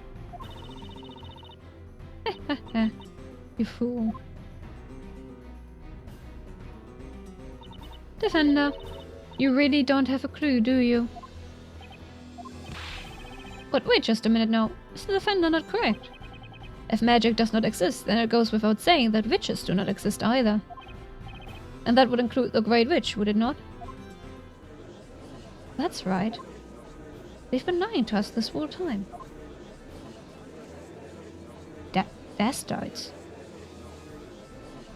Is that a real word? I only ever heard of bastards, but bastards? Basella isn't real. Objection. Mr. Wright, there's a fundamental mistake in your argument. Oh my. What do you mean? I have but one simple question. What exactly is Basella? Huh? Well, she's supposed to be the head of all witches. Allow me to reword the question. The Great Witch Basella is the root of all disaster within Labyrinthia. Knowing that, what specific disaster might she have been the root of? That would be... I just thought of something. We've been hearing Bezella's name left and right since we got here, but not once has the real Bezella shown up in person. Indeed, Miss Faye, Bezella herself has been virtually absent from the story thus far. But Inquisitor, did she not claim the life of the storyteller tonight? It would appear so, Your Honor. However, there's just one more thing. Consider this. Which particular story is every citizen of Labyrinthia most familiar with? Well, that would have to be the legendary fire, right? Precisely.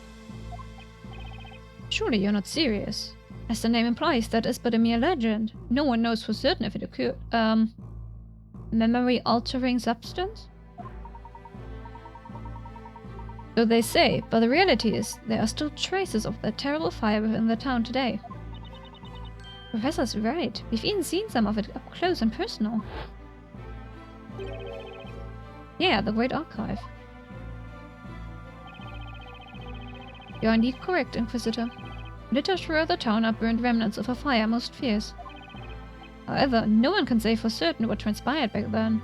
You see, not a soul saw what actually happened.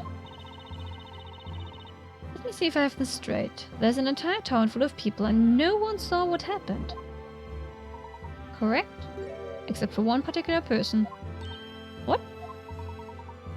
There's one person who saw everything. I'm speaking, of course, of the one responsible for the fire itself. The Great Witch, Bezella.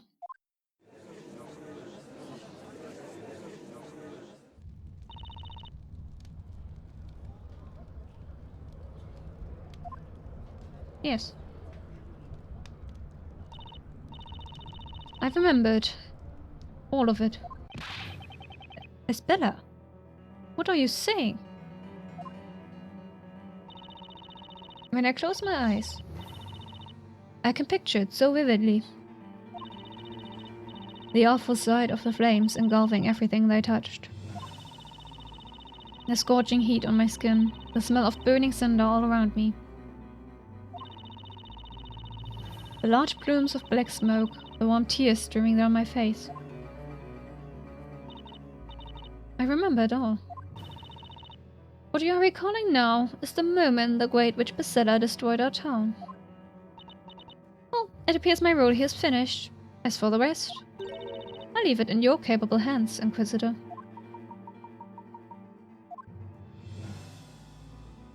Da da da! She just vanished into thin air. He's right. These memories are proof that I am Bezella. But as Bella, Mr. Wright, remember, if you will, what I said at the beginning of this trial. I came here to prove that Isabella Cantabella is in reality the Great Witch Bezella. Right. There is still one more thing I wish to present to the court. I would now like to call the final witness to the stand. The final witness? Is it the storyteller, perhaps? Hold it! Oh. Hi. It would appear he has arrived.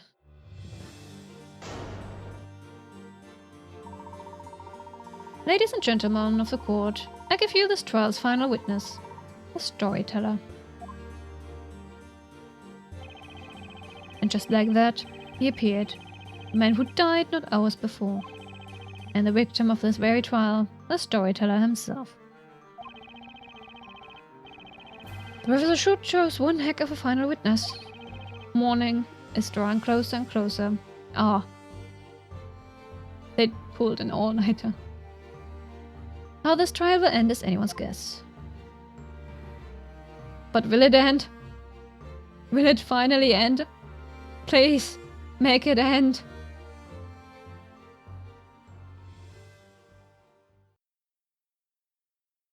Ah. Yes, I want to save. I always want to save.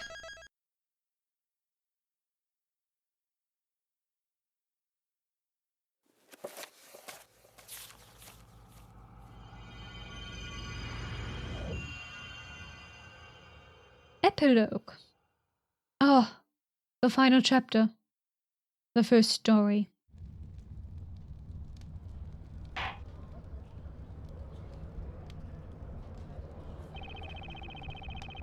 I don't quite know what to say. I am truly shocked to see the storyteller again, alive and well.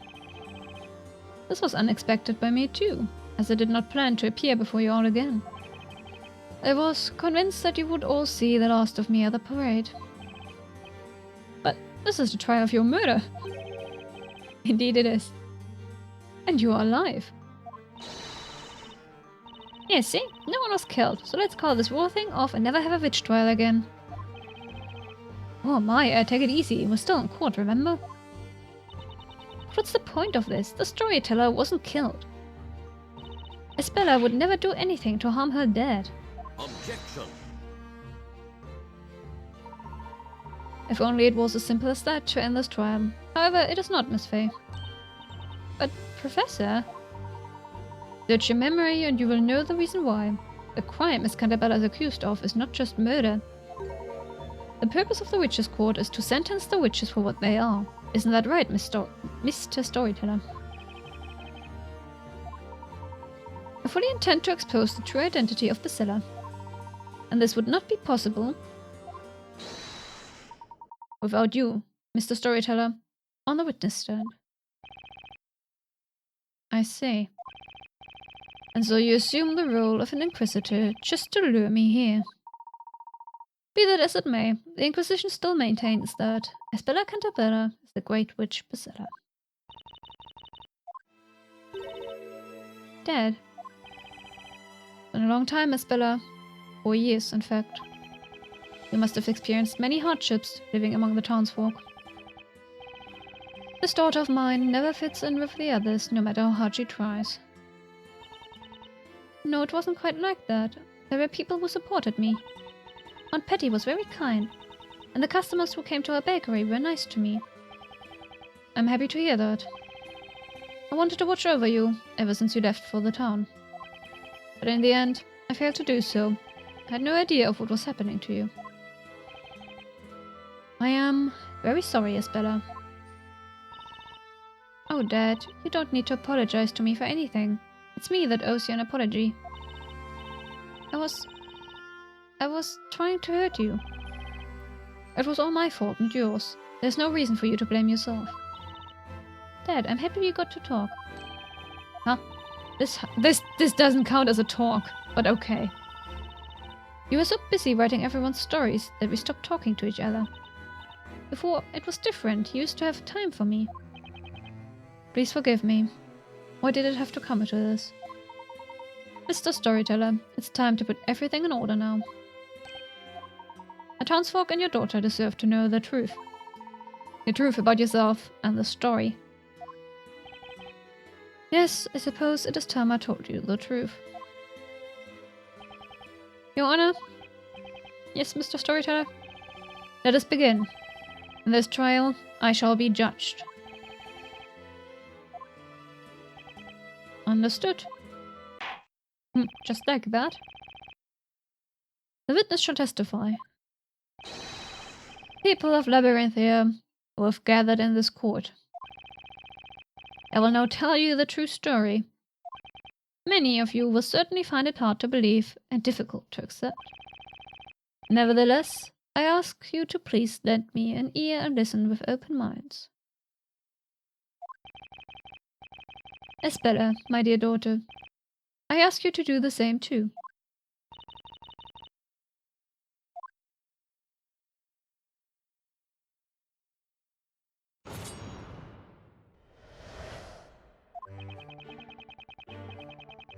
Although you know me as the storyteller, I have one more identity. I am the president of Labralium Inc. Labralium Inc? This whole town is one of Labralium's research facilities. It may be hard for you to comprehend. This land is rich in a very special substance which affects everyone who lives here. This substance enables the manipulation of people's minds, and that is what Labralium is researching. This experiment began 10 years ago. The townsfolk all became test subjects. Wow. I don't understand. What does it all mean? Don't quite understand what I've just heard. I do not blame you. I suppose all the townsfolk are just as confused.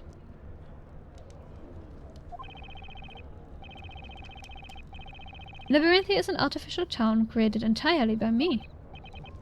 But of course, as artificial as it may be, it is the reality for those that live here. For the past 10 years, I have been bringing the illusion to life by writing this story. I am lost for words. It feels as if the whole world has been turned on its head. Your Honor, it is certainly not an easy matter to grasp in this new situation at once. Regardless, I suggest we hear more of what the witness has to say.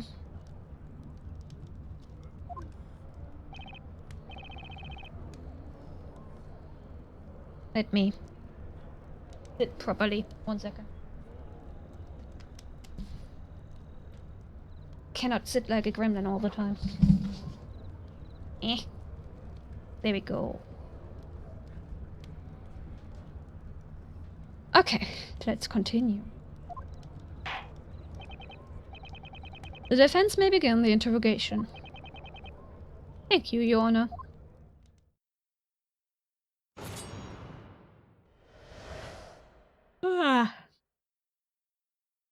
This game always makes me tired.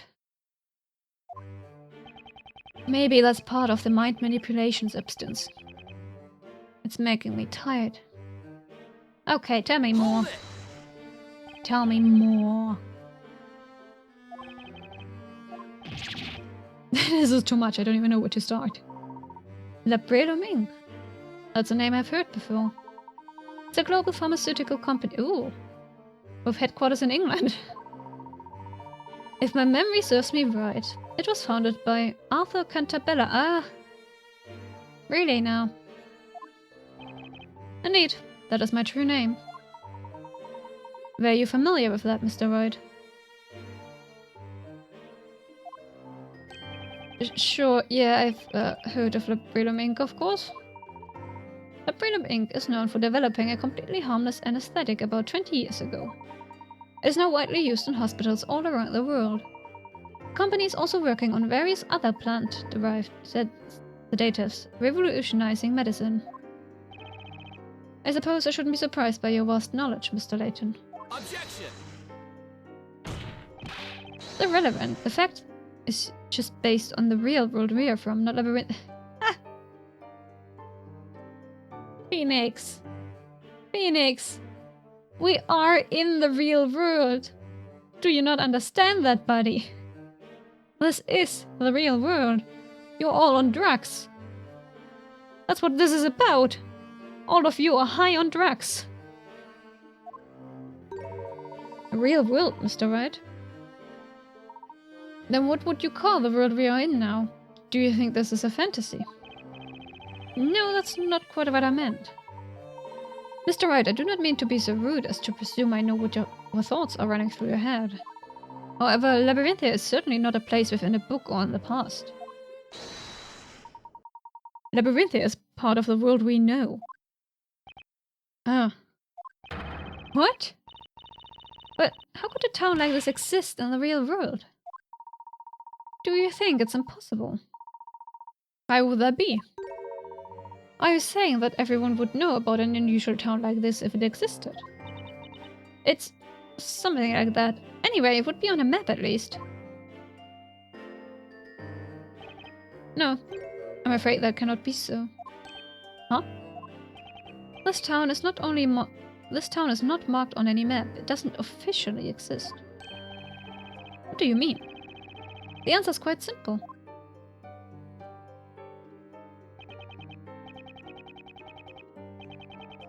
Yeah, it's a research facility. The whole town is a research facility.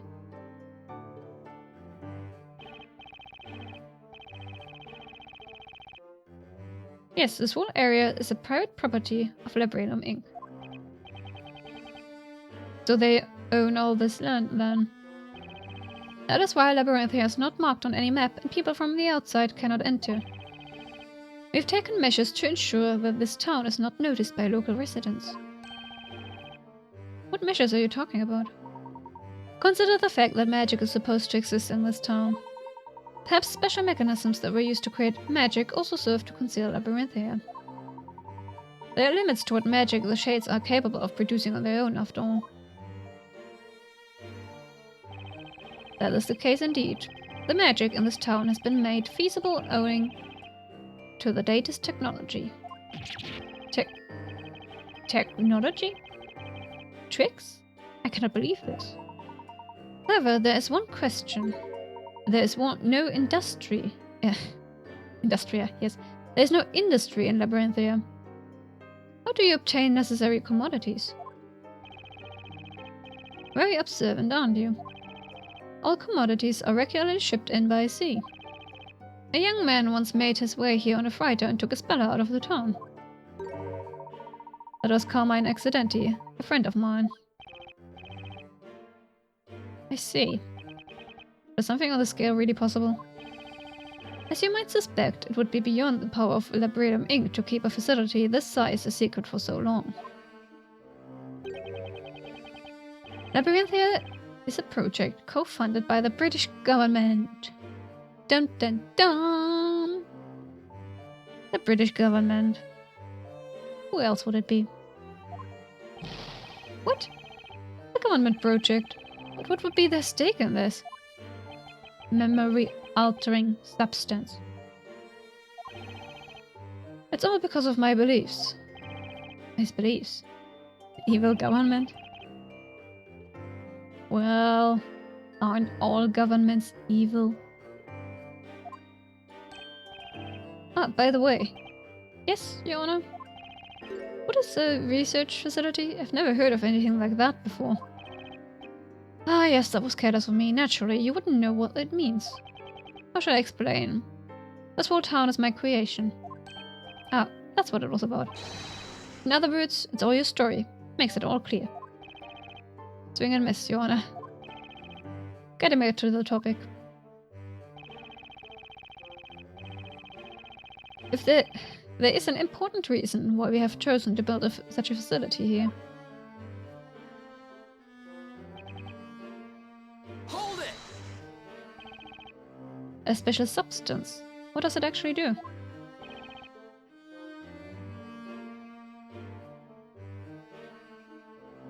This area has been isolated since ancient times, developing its own unique culture. There are underground ruins on the verge of the town. We found writings there, presumably left by the natives of this land. A bell that was supposed to be there was missing. You have seen the ruins. I suspected that you would find them. Then perhaps you have also noticed that everyone who lives here has a very peculiar condition. Water. War.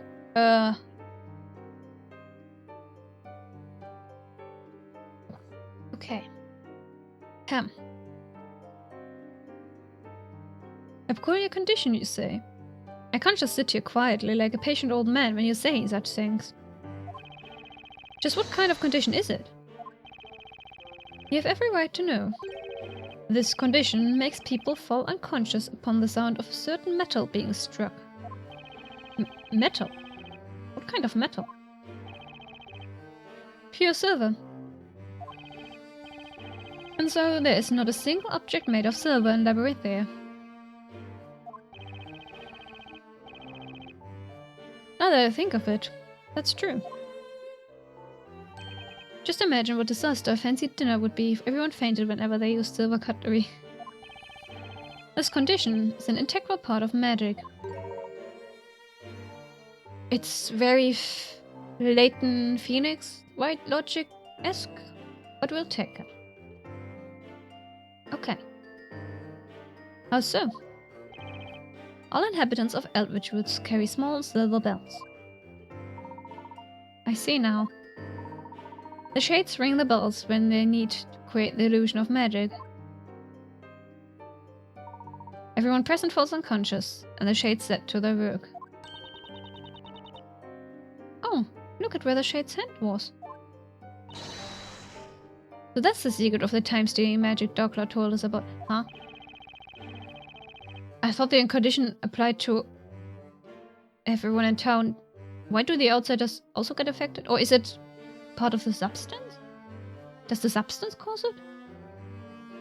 This is so weird. Now that they mention it.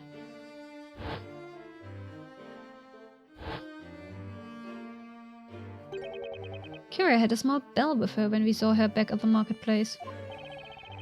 We've been researching this condition at Labradum Inc.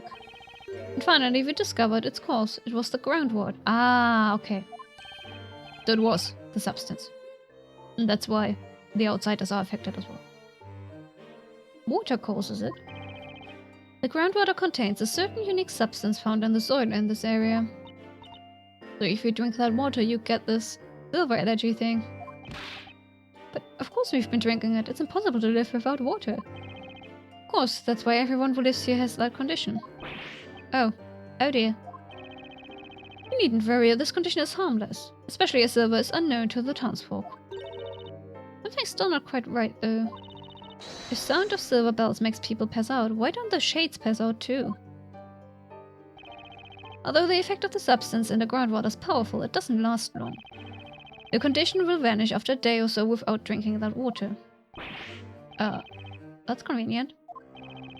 The substance effects are limited to humans.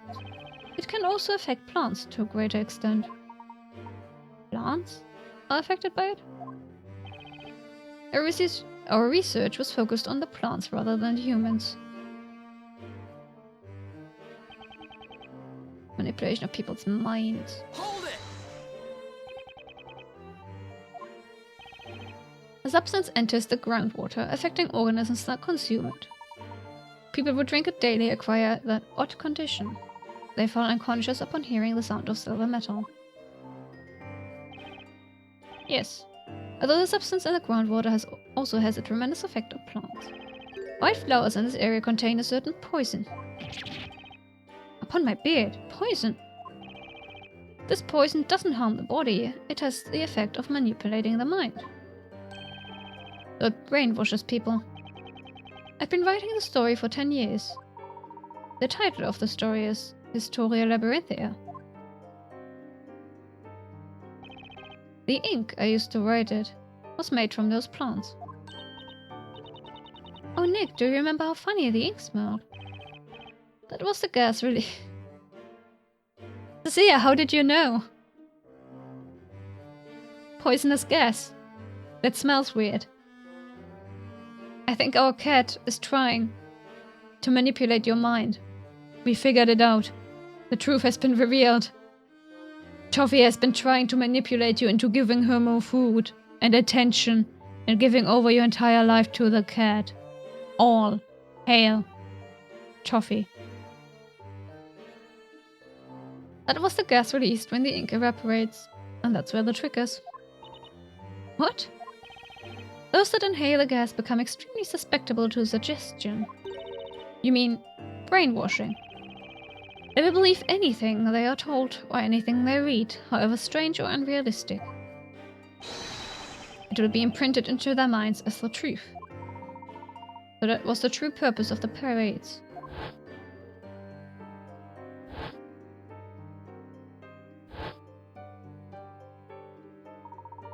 Pages of... Wow. He had to write the same thing in ink by hand over and over and over. Unless... No. Do printing machines exist in Labyrinthia? Would it have been odd if he had used a printing machine with that ink? Or did he just write hundreds and hundreds of pages by hand? Every time.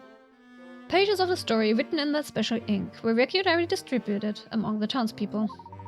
It was done so that everyone would be in a state of hypnosis. Indeed, the creation of a fully controlled town with the inhabitants subject to long-term hypnosis. That was one of the topics of our research. Impressive. That's kinda cool, actually. I love mad scientist research stuff. It's why I work in a lab myself. To be a mad scientist. Although we technically don't do research anymore, do we, Cecilia? We've moved on from research to just normal lab stuff. As normal as a lab scientist can be. Then, the story that is written in the Historia Labientia. We could call it a self-fulfilling prophecy. Really realized through the Shade's work and the hypnotic effect of the ink vapors. That's how it was all this time. Labrador uses hypnosis to control all these people. I can't believe that the government was supporting that. Hold it! All the people subjected to this experiment have been living here all this time. No, we started with just a few people, gradually getting more and more. I must say that I am afraid of what the answer to this question might be, but where did these people come from? You haven't resorted to abduction by any chance, have you? Of course not. Every test subject signed a contract with Labrador. A contract to have their memories erased and be used like pawns in a story. The current inhabitants of this town have one thing in common. They were all dissatisfied with their lives and wanted to start anew, forgetting about their mistakes, forsaking unwanted identities. There are more people like that out there than you might think. They have all agreed to participate in our research. But that's insane. It is not as unreasonable as you suggest. We give them a new identity, a chance to start their life again. In return, they subject themselves to hypnosis and live in this town as our test subjects. In order for this project to be possible, we suppress their memories of the past, including the memory of signing the contract. So, ultimately, they are not aware of what is going on. I couldn't agree more. I've got no idea what's going on. Let me make this clear, Mr. Wright. We do not erase their memories, we suppress them. They will regain their memories of life before Labyrinthia once their contract is over. So, this place was uninhabited before you started this research 10 years ago? And you've managed to keep everyone in the state of hypnosis for 10 years straight. Can you really hypnotize someone for that long? I mean, 10 years is one heck of a long time. It was achieved through the distribution of the story during the parades. The ink vapors have a powerful effect, but they wouldn't last 10 years, of course. Hello, Penguin! Hi, Penguin! How you doing, Penguin? Nice to see you, Penguin.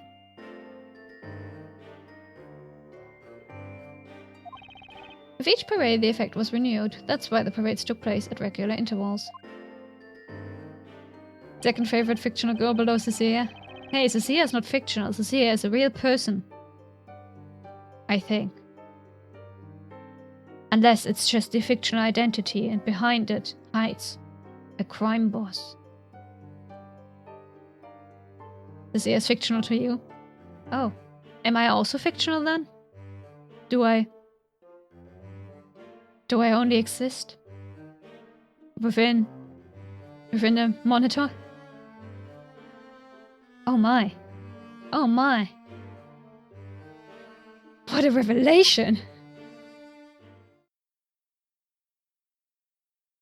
We are fictional.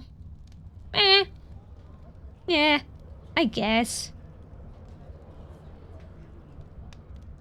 When you stop watching my streams, we stop existing? Ha! There are other people watching the stream though. But I suppose whenever I'm offline, I stop existing. I've been born and raised here. It was a poor small town with no industry to speak of that had fallen behind the times. Ever since I was a child, I had one friend that was especially close to me. He was a bright boy, curious about the world. His name was Newton Belduke. Newton Belduke?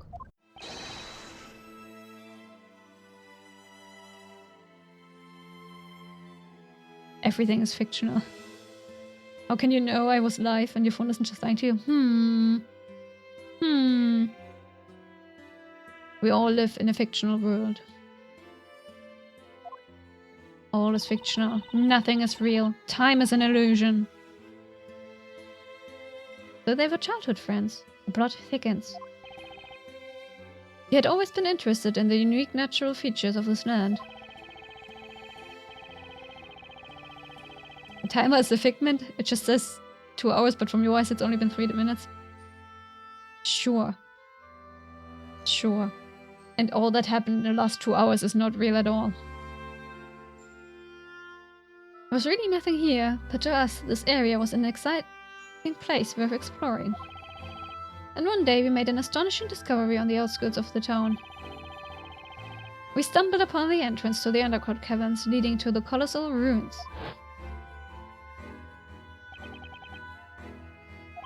Whoa, look at that, Newton, it's amazing. And the strange writing. I've never seen anything like it before.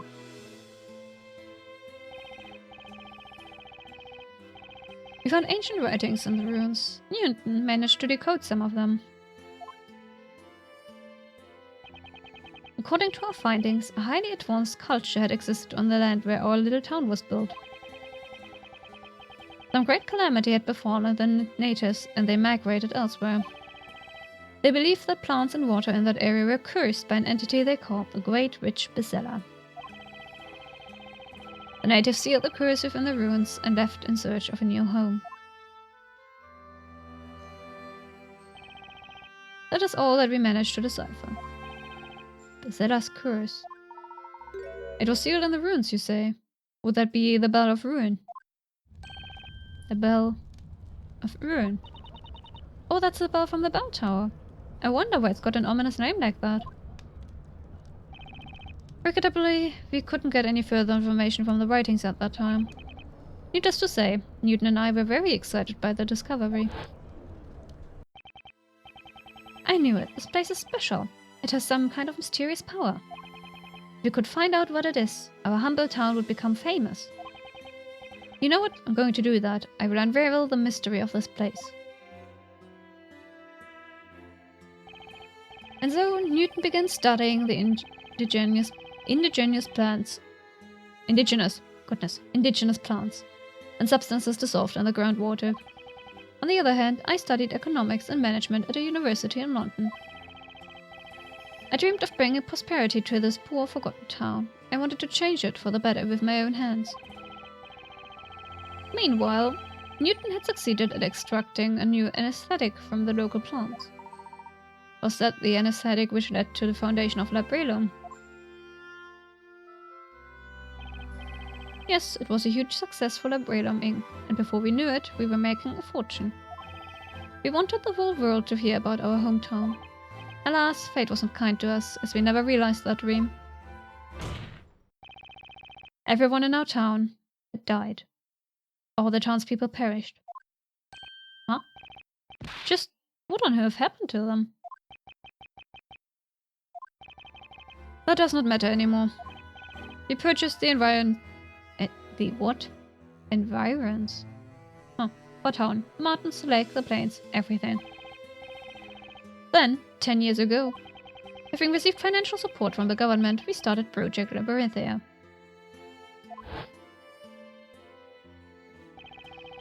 It was much smaller in the beginning. It started as no more than a village.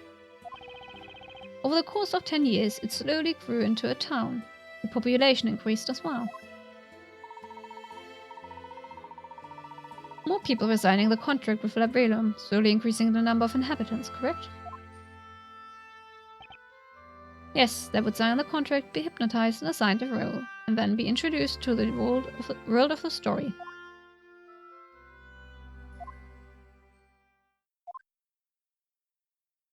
Okay, but how does his daughter play into all of this? What about Isabella? I've spoken at length. Thank you for patiently listening to my tale. Yes, this was indeed quite a long tale. Bezella is the name of a witch from an ancient legend that we read about in the ruins. It is a fictional character, she does not exist. But then, magic and witches. Magic is just an illusion, and there are no witches. Alright, so it was all fake. That doesn't make it much better. Why did you write a story where people get killed with magic and witches are thrown into the fire? You could have made it a peaceful, pleasant world where everyone would be happy. No, that was not possible. But why? This is a research facility after all. We're researching ways to completely control human beings.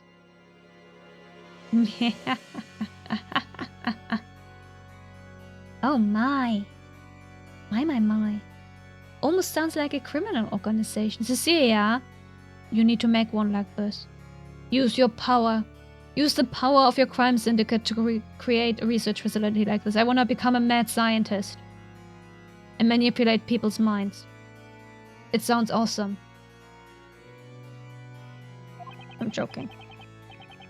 Test subjects need to be exposed to extreme situations. So we decided on a fantasy setting. We wouldn't have got funding from the government otherwise. In other words, we're running a business. Ah, capitalism. Good old capitalism. But just what instructions do you give to the people you hypnotize? You don't give each of them a full set of memories of their full fictional life, do you? No. Much more simple than that. We only give them 2 pieces of information.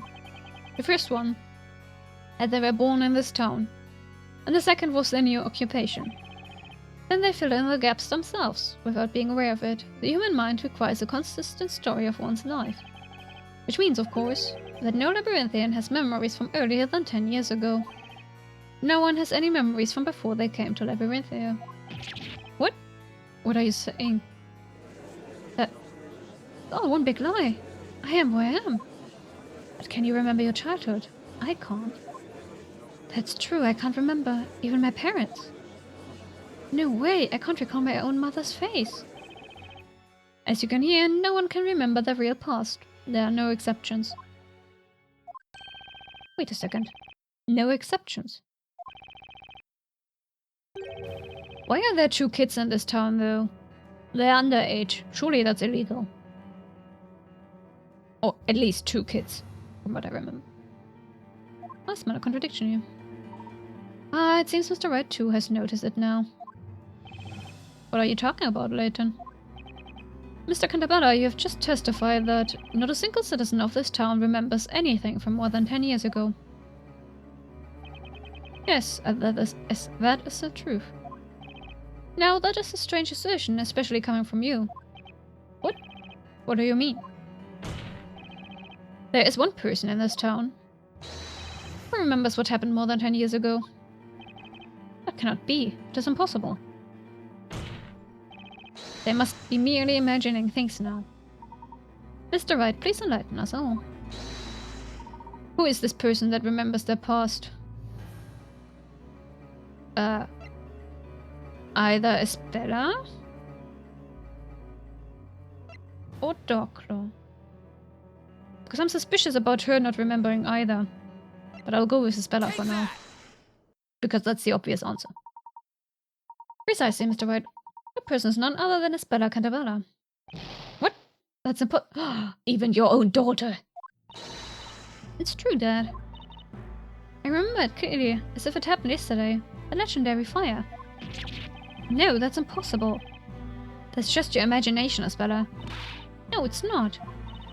I couldn't remember it before, but it all came back to me because I'm Basilla. No. Estella, there are no witches. That fire, it was just a bad dream. Ah. No, it was not. The Inquisition would like to call Estella Cantabella to testify. What? Regardless of whether Miss Cantabella is Basilla or not. Her memories may contain valuable clues, yeah, but was the whole point of this trial to determine whether she's Basilla? Why is that irrelevant now, all of a sudden? Oh goodness. Oh goodness, this game. You really need a lot of suspense of disbelief for it. Wait. No. I don't agree to this. This trial is over, Your Honor. Objection. You seem to be forgetting something, Mr. Cantabella. Your story has ended. You're no longer in control.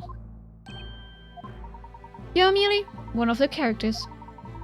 And this is also why we will not cease seeking the truth until we find it. Should have never brought Layton and Phoenix here, should you? Defense, what is your opinion on this? Bella keeps insisting that she's the witch Basilla. As her attorney, I should refuse to let her speak to the court. But what's really important now is finding the truth, just as Layton said. There's only one way to proceed with this trial. And that's by questioning Miss Cantabella about her memories. In that case, the court summons Isabella Cantabella as a witness. Attendants, bring the accused to the witness stand.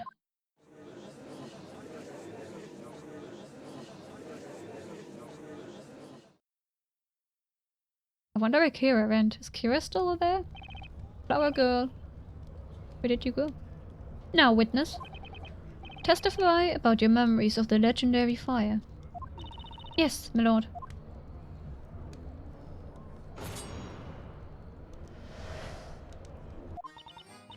I was just a little girl then. It happened during the annual fire festival. Everyone was gathered in the town square for the fire festival, and I was watching them from the bell tower. Oh, wait. The storyteller said everyone in the town died. Did Isabella accidentally kill everyone in the Great Fire? Is that what happened? Oh dear. The Great Witch Basilla awoke within me and brought calamity upon the town. An enormous fire dragon appeared. I was trembling with fear, terrified by what I had summoned. Witness, what you have told us wasn't a bad dream or a fairy tale, but what you actually experienced. Yes, it was. Like I said, I remembered very clearly the heat from the fire, the smell of smoke. Isabella, what are you talking about?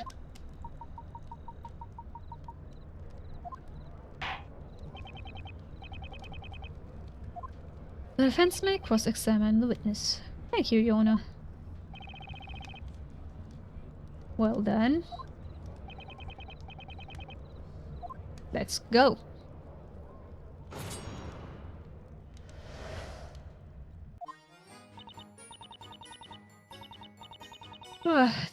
What even is the annual fire festival? Do you remember what age you were then? I'm not quite sure, but I think I was 6 or 7. Ha! I was about to say how old she is, you know. And how old are you now? I'm 18 years old. That means those events did take place more than 10 years ago. Very odd that you have memories that old, but perhaps you're mistaken about your age at the time. Objection. Your Honor, no one besides Isabella has witnessed the legendary fire. It should mean that the incident occurred before Labyrinthia was created over 10 years ago. Yes, I suppose that makes sense. Stop abusing the poor tables. The poor tables. Why is everyone just slamming their hands down? It doesn't make any sense at all. How many times do I need to tell you there are no witches, no magic? The legendary fire is just a story.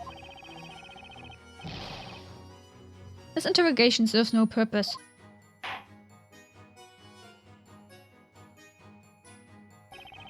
Mr. Cantabella, the court asks you to be quiet during another witness's testimony, unless you're asked to speak. Heh.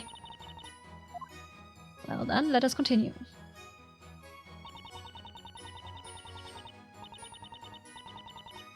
Watching from the bell tower, okay. Hold it! Do you remember casting a spell? I cannot remember. Oh.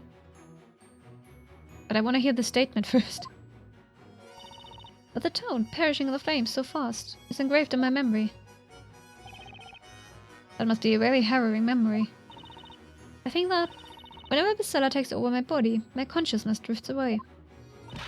But I'm sure of it. There's no mistake about me being Basilla. What makes you so certain about it? Because Eve has always been with me. You mean the black cat? How is that relevant? According to the legend of Basilla, he's always accompanied by a black cat. The small furry animal is actually her minion, in the stories, that is. Eve was there with me. I'm sure she was. And I saw the town engulfed in flames. Memories are causing a lot of pain. Bella, hang in there. Okay, let's go back. question her again. And now we question you. Hang on! You look upset, Mr. Cantabella. Ah, pardon me, did you want something? I'd like to know what you think about Isabella's last statement. My opinion about all this has not changed since last time. It's all just a dream. Listen to me, Isabella. You're not Priscilla. There was no legendary fire. Dad, you have no idea how much I want to believe you, but I just can't. I remember what I saw and how it felt. The heat, the smoke. Magic doesn't exist. It belongs in fairy tales. There are no fire dragons either. Bella seems certain that she saw a fire dragon at that time. However, as long as we do not have any evidence to support or disprove this claim, we can't make any progress.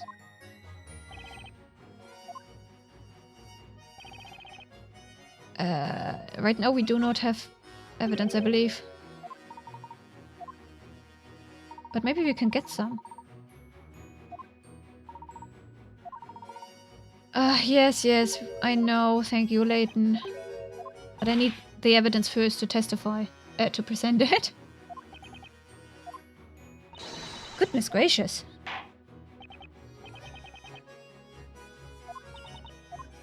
Ugh. Alright. Hold it! Can you tell me more about that fire dragon? The monstrous image is still so vivid.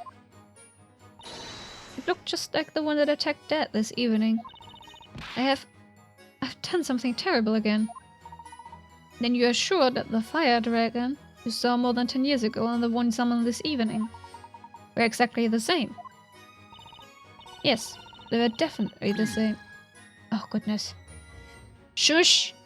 We're talking. We're still talking. But Isabella, magic isn't real. Therefore, the dragon summoned by the spell Grandroom doesn't exist either. But I did see it. I'm not lying. I saw it just for a moment. I'm sure of it. They're talking to all. No convincing it. There may be another explanation. Isabella might have seen something in the shape of a dragon. Alright then. Nick, Mr. Cantabella wrote this town story, right? Oh yeah. So he's the author and he's saying that Priscilla doesn't exist. That's right. And that's the case, then there's no point to this whole trial. We know that, but that's not enough to end it. But why? The professor has taken on the role of Inquisitor in this trial in order to get Mr. Cantabella to testify. He wants to get to the bottom of this mystery. And learn the whole truth. Besides, I think this will be in Isabella's best interest too. I trust the professor's judgment on this, so I'll carry on with the cross-examination. Well, I trust you, Nick. I'm sure you know what you're doing. Ah. Okay, we were doing this one. Yes. Hold it! Then I need to cross-examine the other person.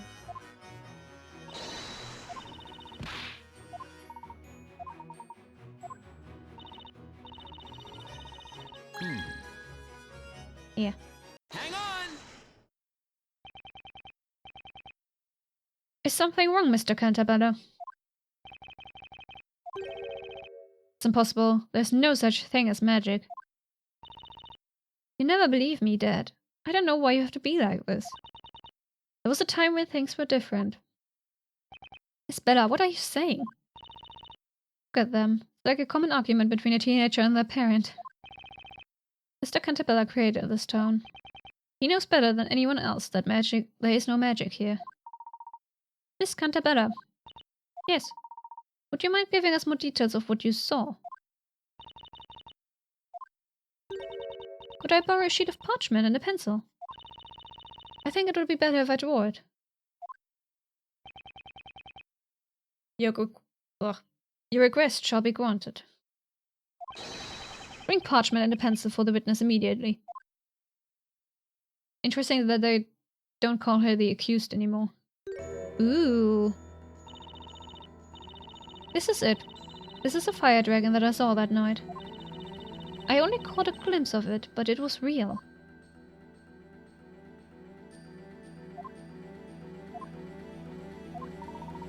must say.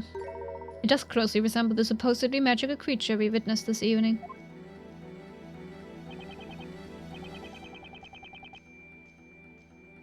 It does indeed. This drawing shall be added to the evidence. Ooh! This is a farce. What happened over a decade ago? Was the town really destroyed by a fire dragon? Discovering the truth about the dragon shall be our next objective. Is that the evidence I needed for the earlier statement?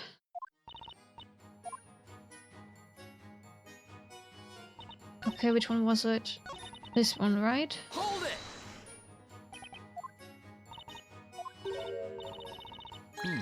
And then we question him. Hang on! And then we present... my voice, help. Then we present evidence. I'm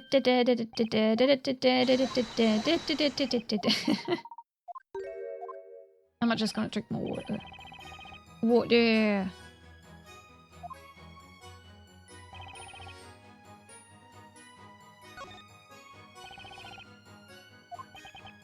Okay, let's present evidence.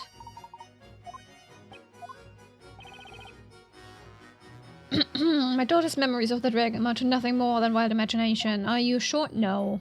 No. I'm pretty positive Isabella did see the dragon. What? I thought you had more sense in you.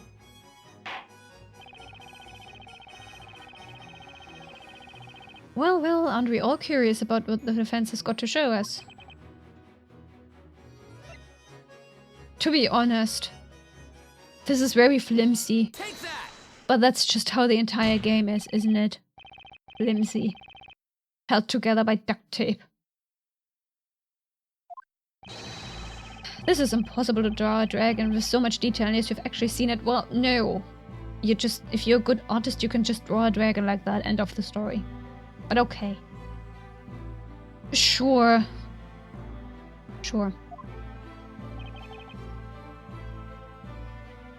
Indeed. And it looks very much like the fire dragon we saw this evening. It cannot be mere coincidence. You can't possibly use that drawing as evidence. Yes, thank you. The only sensible person here. And why not? Because she could have just drawn the dragon from this evening. Dad, why don't you believe me? I saw that dragon when I was little. This town is my creation. I know everything about it, and I assure you there is no magic. No one is saying anything about magic. Aren't you listening? There's anyone who can tell you what's possible and what is not. It is me, the creator of Labyrinthia.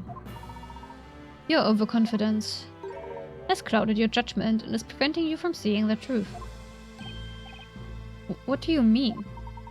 In order to see what is really there, you need to reject biased assumptions and keep an open mind. You're overlooking certain facts precisely because you are the creator of this town. Nothing short of insanity.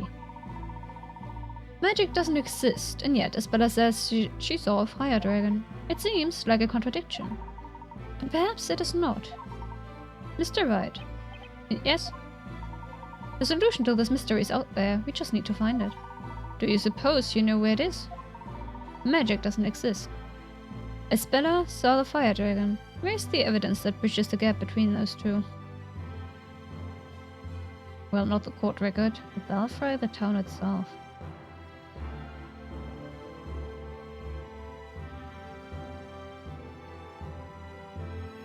Cecilia. Belfry or the town?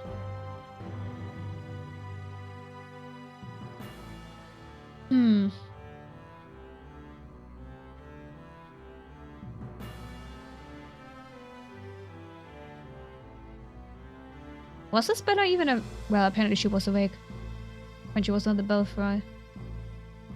Burn the town down. Watching the town burn at that time.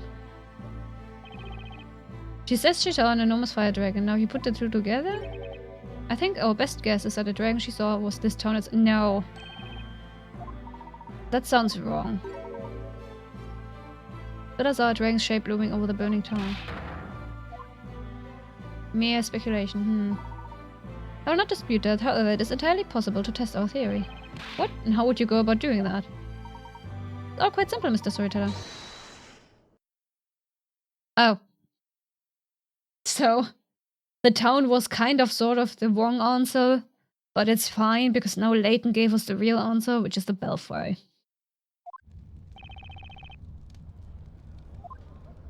It was the belfry. Interesting. Doesn't the game usually punish you for answering the wrong thing? Over 10 years ago, the witness was standing somewhere around here when she saw a fire dragon, am I correct? Yes, Mr. Layton. However, what was it that you actually saw then? Let us see if we can find the answer to that question. Why not? Go ahead and try, but I have warned you that it is futile. You will find nothing here. Well, it happened a long time ago. Whatever she saw might not be here anymore. But we want to see exactly what she saw at the time. We'll need to set the whole town on fire. Want me to go get matches? I may be an attorney, but even I couldn't clear you of the charges if you actually committed such a crime, Maya. I will pretend I did not hear that. Ah, Layton, shall we begin?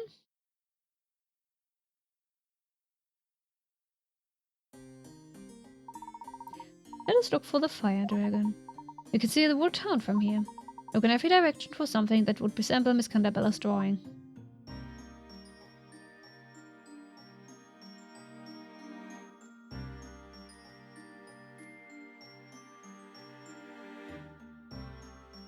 Uh-huh.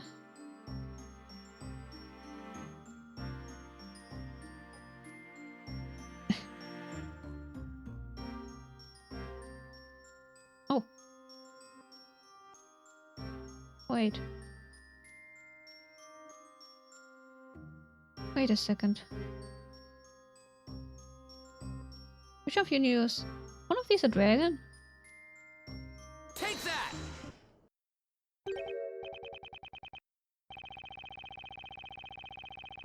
Bella, can you look at this? It looks like the dragon was hiding in here after all. Oh, this is... Hey, that's identical to the one as Bella drew. But it's not a fire dragon. The fire dragon was a creature made of flames. It was so big it could swallow this whole tower. This is just some tiny thread rope. I think we can consider this mystery solved. I suggest we all head back to the court. I'll explain everything there. Is that alright with you, Mr. Cantabella?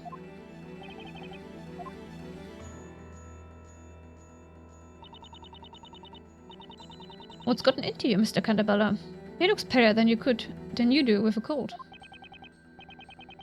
I have no idea. Let's follow the others back to the courtroom.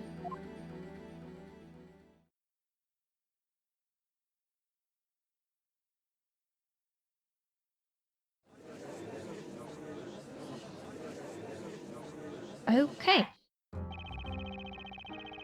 So someone rang the bell, and the entire town fell unconscious, went up in flames, and everyone died. Except for Isabella. Did I get that right? The Inquisition's investigation seems to have yielded some unexpected results. But can someone explain them to me? Your Honor, the Inquisition will interpret the results of its investigation. Witness. You said you were about 6 years old at the time of that incident. I need sugar. Oh. Oh. Ginger! Honey ginger. Let me just eat some honey ginger and burn my mouth. Yes, that's right. Did you see the moment the dragon appeared above the town? You need nom nom as well? And then get yourself some nom nom. Why can I not open this? Let me in! Let me eat you! Ah. Scissors. I need scissors. There we go. Okay. Did you see the moment the dragon appeared above the town? Huh? No, I don't remember. I remember seeing it at some point. It was like a flash. Or maybe reflected? In the cat! work yesterday. Yeah, because we were playing together. Mm-hmm. We were too busy being geese. Hey, kitty. Oh, darling. Mwah. You stink. Cat, you stink terribly. What did you do? You horrible stink. Oh gosh, I'm being poisoned. Oh, yes, cat. Down you go. Bye, Stinky. Gosh, that cat stinks. Help.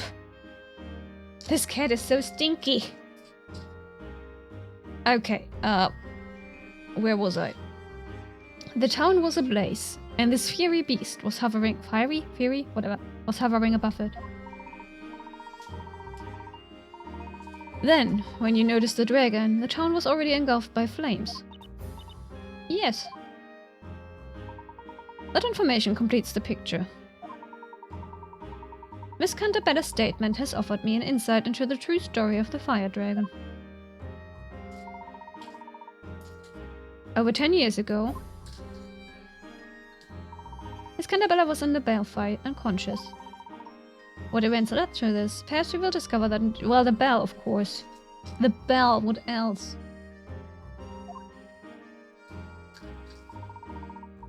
When she awoke, the whole town was on fire. Having inhaled much smoke, she was still dazed.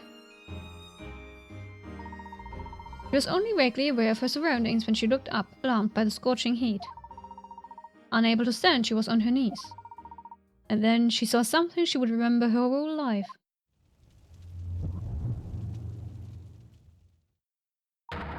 She saw a terrifying fire dragon attacking the town. She saw it through the fretwork in the balustrade.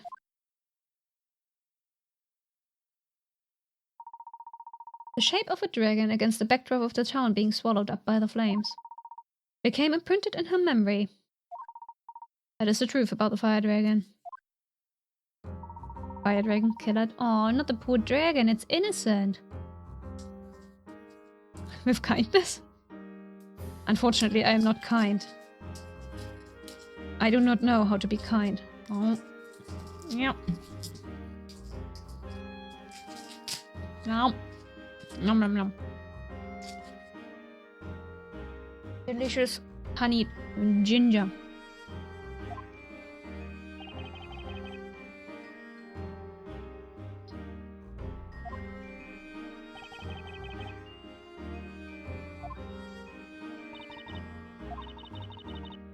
It wasn't a monster. Miss Canterbella, the illustration you have drawn for us bears an uncanny resemblance to the fretwork in the belfry. You saw the dragon when you were confused, possibly mildly asphyxiated from the smoke. There was no magic and no magical beast. You believe a stranger, but not your father. That's so typical of teenagers. Dude! You were not listening to her. Of course she would believe you. You were not listening. Ha! Hypocrite. And now that all the mysteries have been unraveled, can we not end this trial and go home? Objection. Ha! No. As much as we'd all like to, I'm afraid it's still a bit too early for that. What else do you want from us? There's just one more problem I'd like to solve tonight. One more? What on earth could it be? Miss Canterbella, we were certain that you were in the belfry when you saw the dragon. However, that creates a new question. How did you get there? Oh, I have thought of that. Yeah, neither have I. As expected of an ace attorney, Mr. Wright seems to have noticed the problem too, at last. In order to access the belfry, you need to use the bell tower mechanism. The mechanism can only be set in motion with the pendants. Indeed. Miss Canterbella, did you have your pendant with you at the time? Yes, I think I did. I always had it with me. But why did I have that pendant? I can't remember it at all. This pendant is not just for show, it's the key to the belfry. Why was she carrying it around? We must also not forget that one pendant does not suffice to operate the contraption. 2 of them are required. 2 pendants. Miss Candabella, are you certain that you were alone in the belfry? No, I wasn't alone. I was there with a friend. What friend? Meow.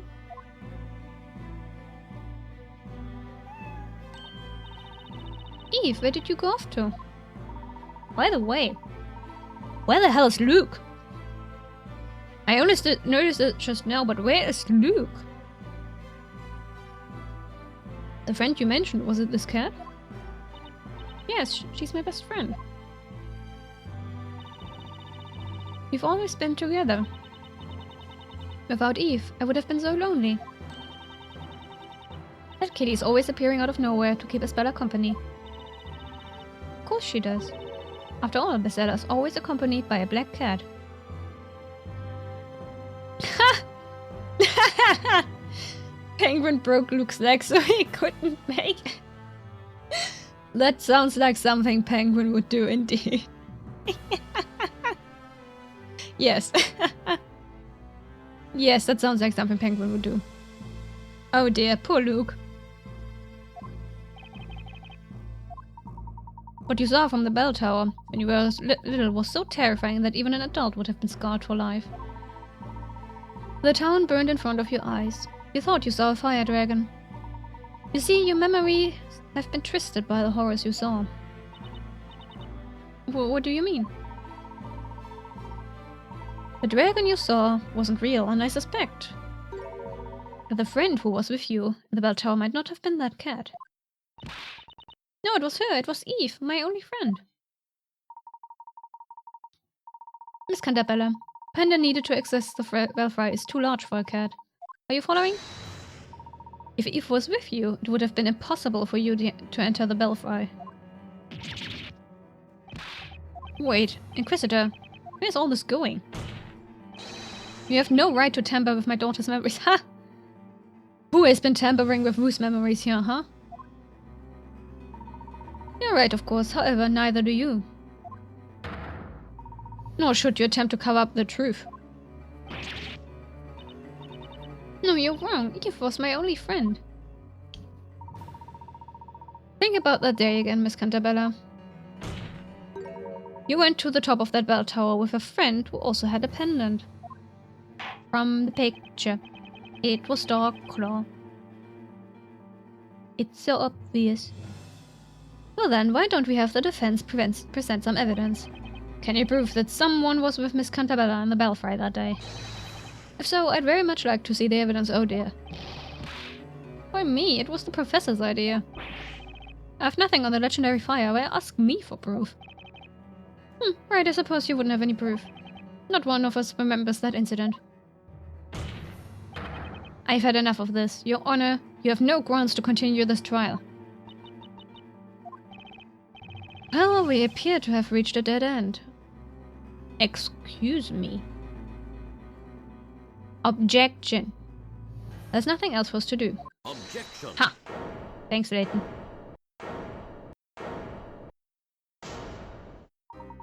Please hold on, Your Honor. Oh, what is this, all of a sudden? Inquisitor Layton? The offense does not have the necessary evidence. But I do. What do you mean? This time, the Inquisition will present its evidence. The Inquisition will present the evidence, seriously. You son of a bitch. This is what you wanted from the very start, isn't it?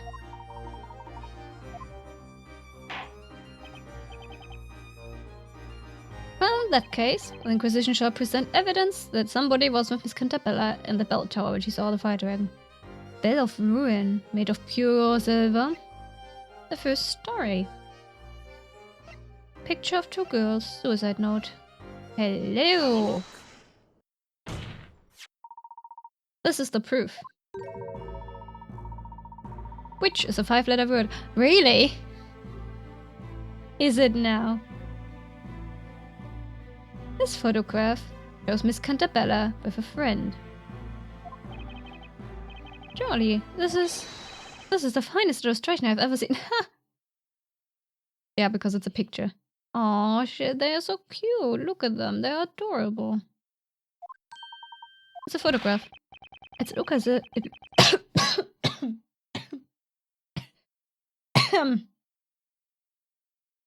My apologies. It looks as if it were a reflection of the real world on paper. Tell me, who created this exquisite work of art?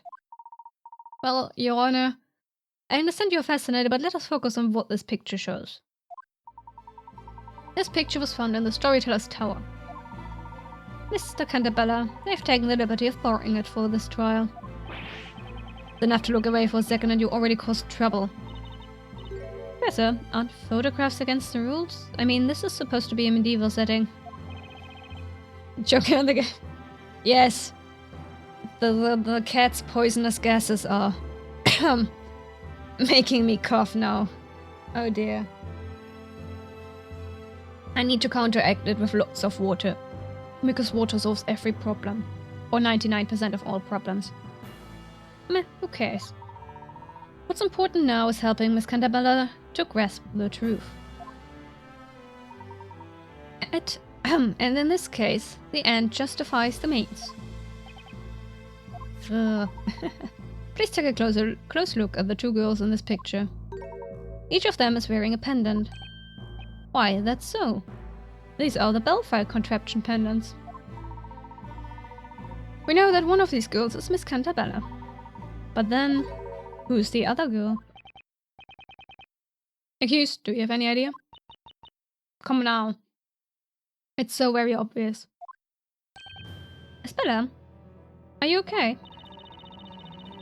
Doesn't look like she is. It's... Me? Yes. And? The other girl is? Yes. She's... I don't know. Okay. Estella! Your Honor, stop this trial. Stop it right now. Can't you see you're driving Estella into insanity? Whose fault is that? It's just the opposite, Mr. Cantabella. If we turn away from the truth now, Estella will close herself to the world forever. Mr. Wright.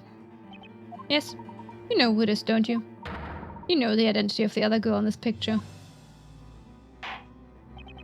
That's so, if the defense knows that. Tell us all who this other girl is. They look nothing like... No. It is so not obvious. No one could have known. No one can see it. I'm thinking it's High Inquisitor Doctor. High Inquisitor Doctor? I cannot say I didn't have the slight suspicions about her, but oh my. Miss Cantabella, what do you say? Do you now remember the girl next to you in this picture? I was with Lady Doctor. This is crazy. What are you basing this preposterous claim on?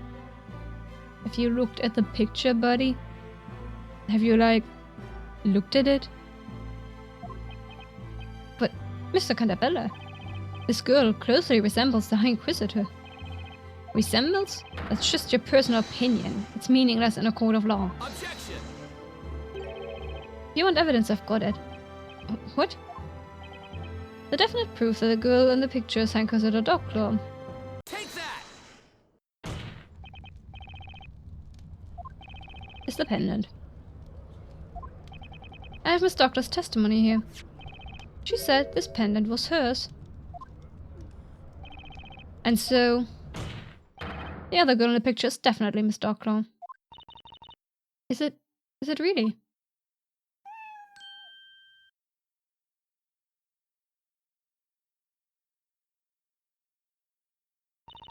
Eve, where are you going?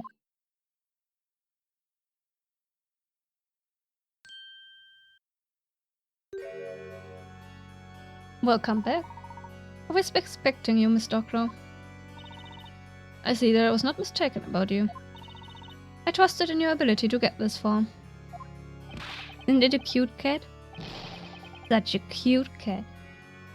Hi, Inquisitor Darklaw. Where did you just appear from? Does your memory not serve you well, Your Honor? You know what I am. I can disappear at will anytime I wish to. So, storyteller. Everything has worked out just as you had written, O revered creator of Labyrinthia. Darklaw. Lady Darklaw.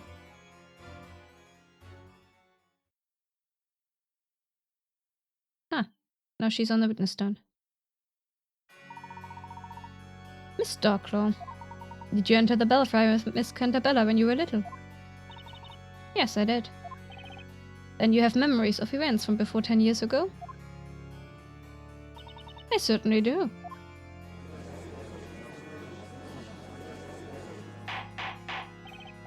Order. Order. Order in court. Lady Darklaw, you were with me? Your memories have been suppressed. By that man. But I was with Eve. Eve, huh? Eve the black cat? Yes, she has always been my dear friend. She was by my side that day too. What a bizarre coincidence. Darklaw isn't my real name. What? Then what is your real name? It's Eve. What? What? You are Eve? Mm-hmm. Mm-hmm. Oh my gosh, I love her outfit. Look at this adorable dress. I would wear that too. My dear friend, Eve.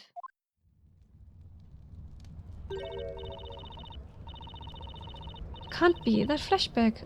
Was it real? Darklaw, why are you doing this?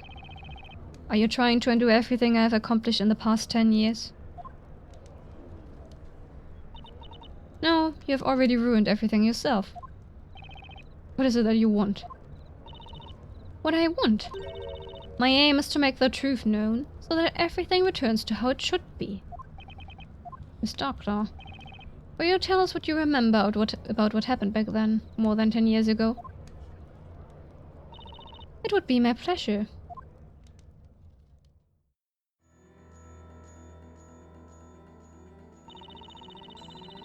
It was the day of the fire festival.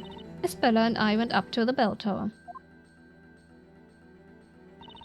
The wind was strong that day. When the sun had set, the festival began. It's true that the whole town burned down that day. The fire consumed buildings and people, turning them into ashes.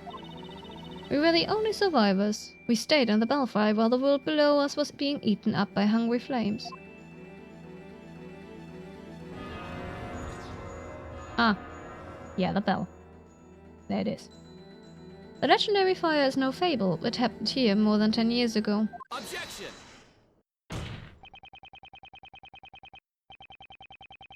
There are no such things as magic and fire dragons, so how could the whole town be destroyed in just one night? Yes, that's something I'd like to know as well. Even if we assume this laboratory fires got out of control, surely the whole town wouldn't have perished like that. Well, now it all makes sense. That was the missing piece of this puzzle. Puzzle! Puzzle? Puzzle? Puzzle? I heard the word puzzle. Where? Who? What? Puzzle? Puzzle! What do you mean, Professor? I can't imagine now what transpired that night. What happened in the belfry, and what caused the legendary fire. We have all the clues we need. If the Inquisition has evidence to show us, I'd very much like to see it. What caused the legendary fire? The cause of the fire is in the belfry. It was the bell. You have cake, now where's the puzzle? I'm afraid there is no puzzle. Layton mentioned the word puzzle, but we were lied to. There is no puzzle. devastating. The bell had been made by the natives and later sealed underground. It was called the Bell of Ruin. Bell of Ruin? Wait, do I have... Oh, no, I'm... Okay, I can't access Layton's. He had... What else did he have? The suicide letter? And the first story. I'm trying to figure out how much longer this is. I don't think we can... I don't know. We can probably not finish it today. But we might also not be able to do a full stream. With what is left. I'm not sure. No idea. By the way, why does this bell have such an ominous name? Could it be because it's made of pure silver? Pure silver? Exactly. Mr. Cantabella has told us earlier that everyone who lives here has a very peculiar condition. And this condition makes people fall unconscious upon the sound of a certain metal being struck.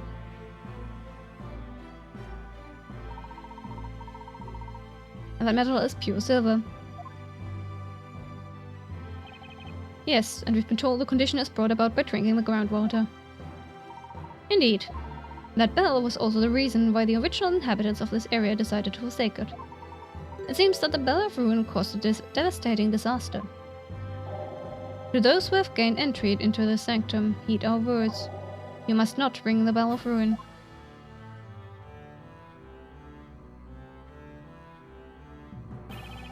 I can't help but wonder what disaster this bell had caused.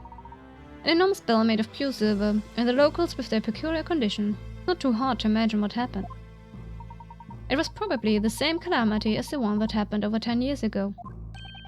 And that Phoenix! Phoenix, are you that dumb? It's so obvious, Phoenix. Well, what disaster happened to this town before Labyrinthia was built? A legendary fire. Now, let us contemplate the following scenario. What would happen if the Bell of Ruin were sounded during the fire festival? Oh. Everyone who heard it would fall unconscious. As it was an annual festival, all the townspeople were assembled in the town square. Oh dear. Therefore, on the night of the fire festival over 10 years ago, all the residents instantly lost consciousness when the bell was struck. Oh no. Had it been even just slightly windy that day, the fires lit for the Great Witch Bacilla would have gone out of control. And they would spread throughout the town with no one left to stop them. Because everyone was unconscious. Exactly. It also includes the two girls who were in the belfry. Isabella and I. You were the closest to the source of the sounds, it was inevitable. When you recovered consciousness, it was already too late. The town had been swallowed by flames, as if a fire dragon had come to burn it. That was a calamity caused by the bell. So, which of the girls rang the bell? Who's responsible? You said here that the cause of calamity is the Great Witch Bacilla. That night, in this very town, Bacilla was more than a mythical persona. Bacilla. Ominous. She's losing it again.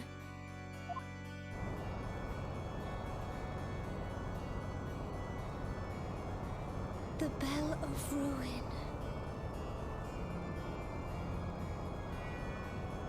Bacilla!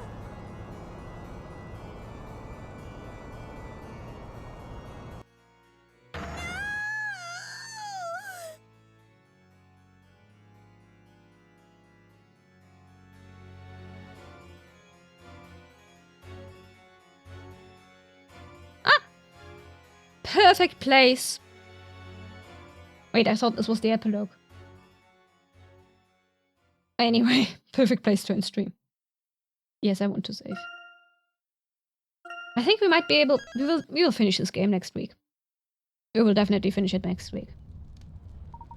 Okay. Okay. This is the perfect place. Goody. Cecilia, you and I are playing Pokemon on Saturday. Right? Right? Epilogue Part 1, Epilogue Part 2, I guess. I mean, this was already the epilogue. But yeah. Anyway, we're playing Pokemon next Saturday and we're gonna finish this game next Sunday. Goody. Like Cecilia said, thank you for watching, thank you for chatting, have a lovely time, so see you hopefully next week. Bye! Bye bye bye bye bye.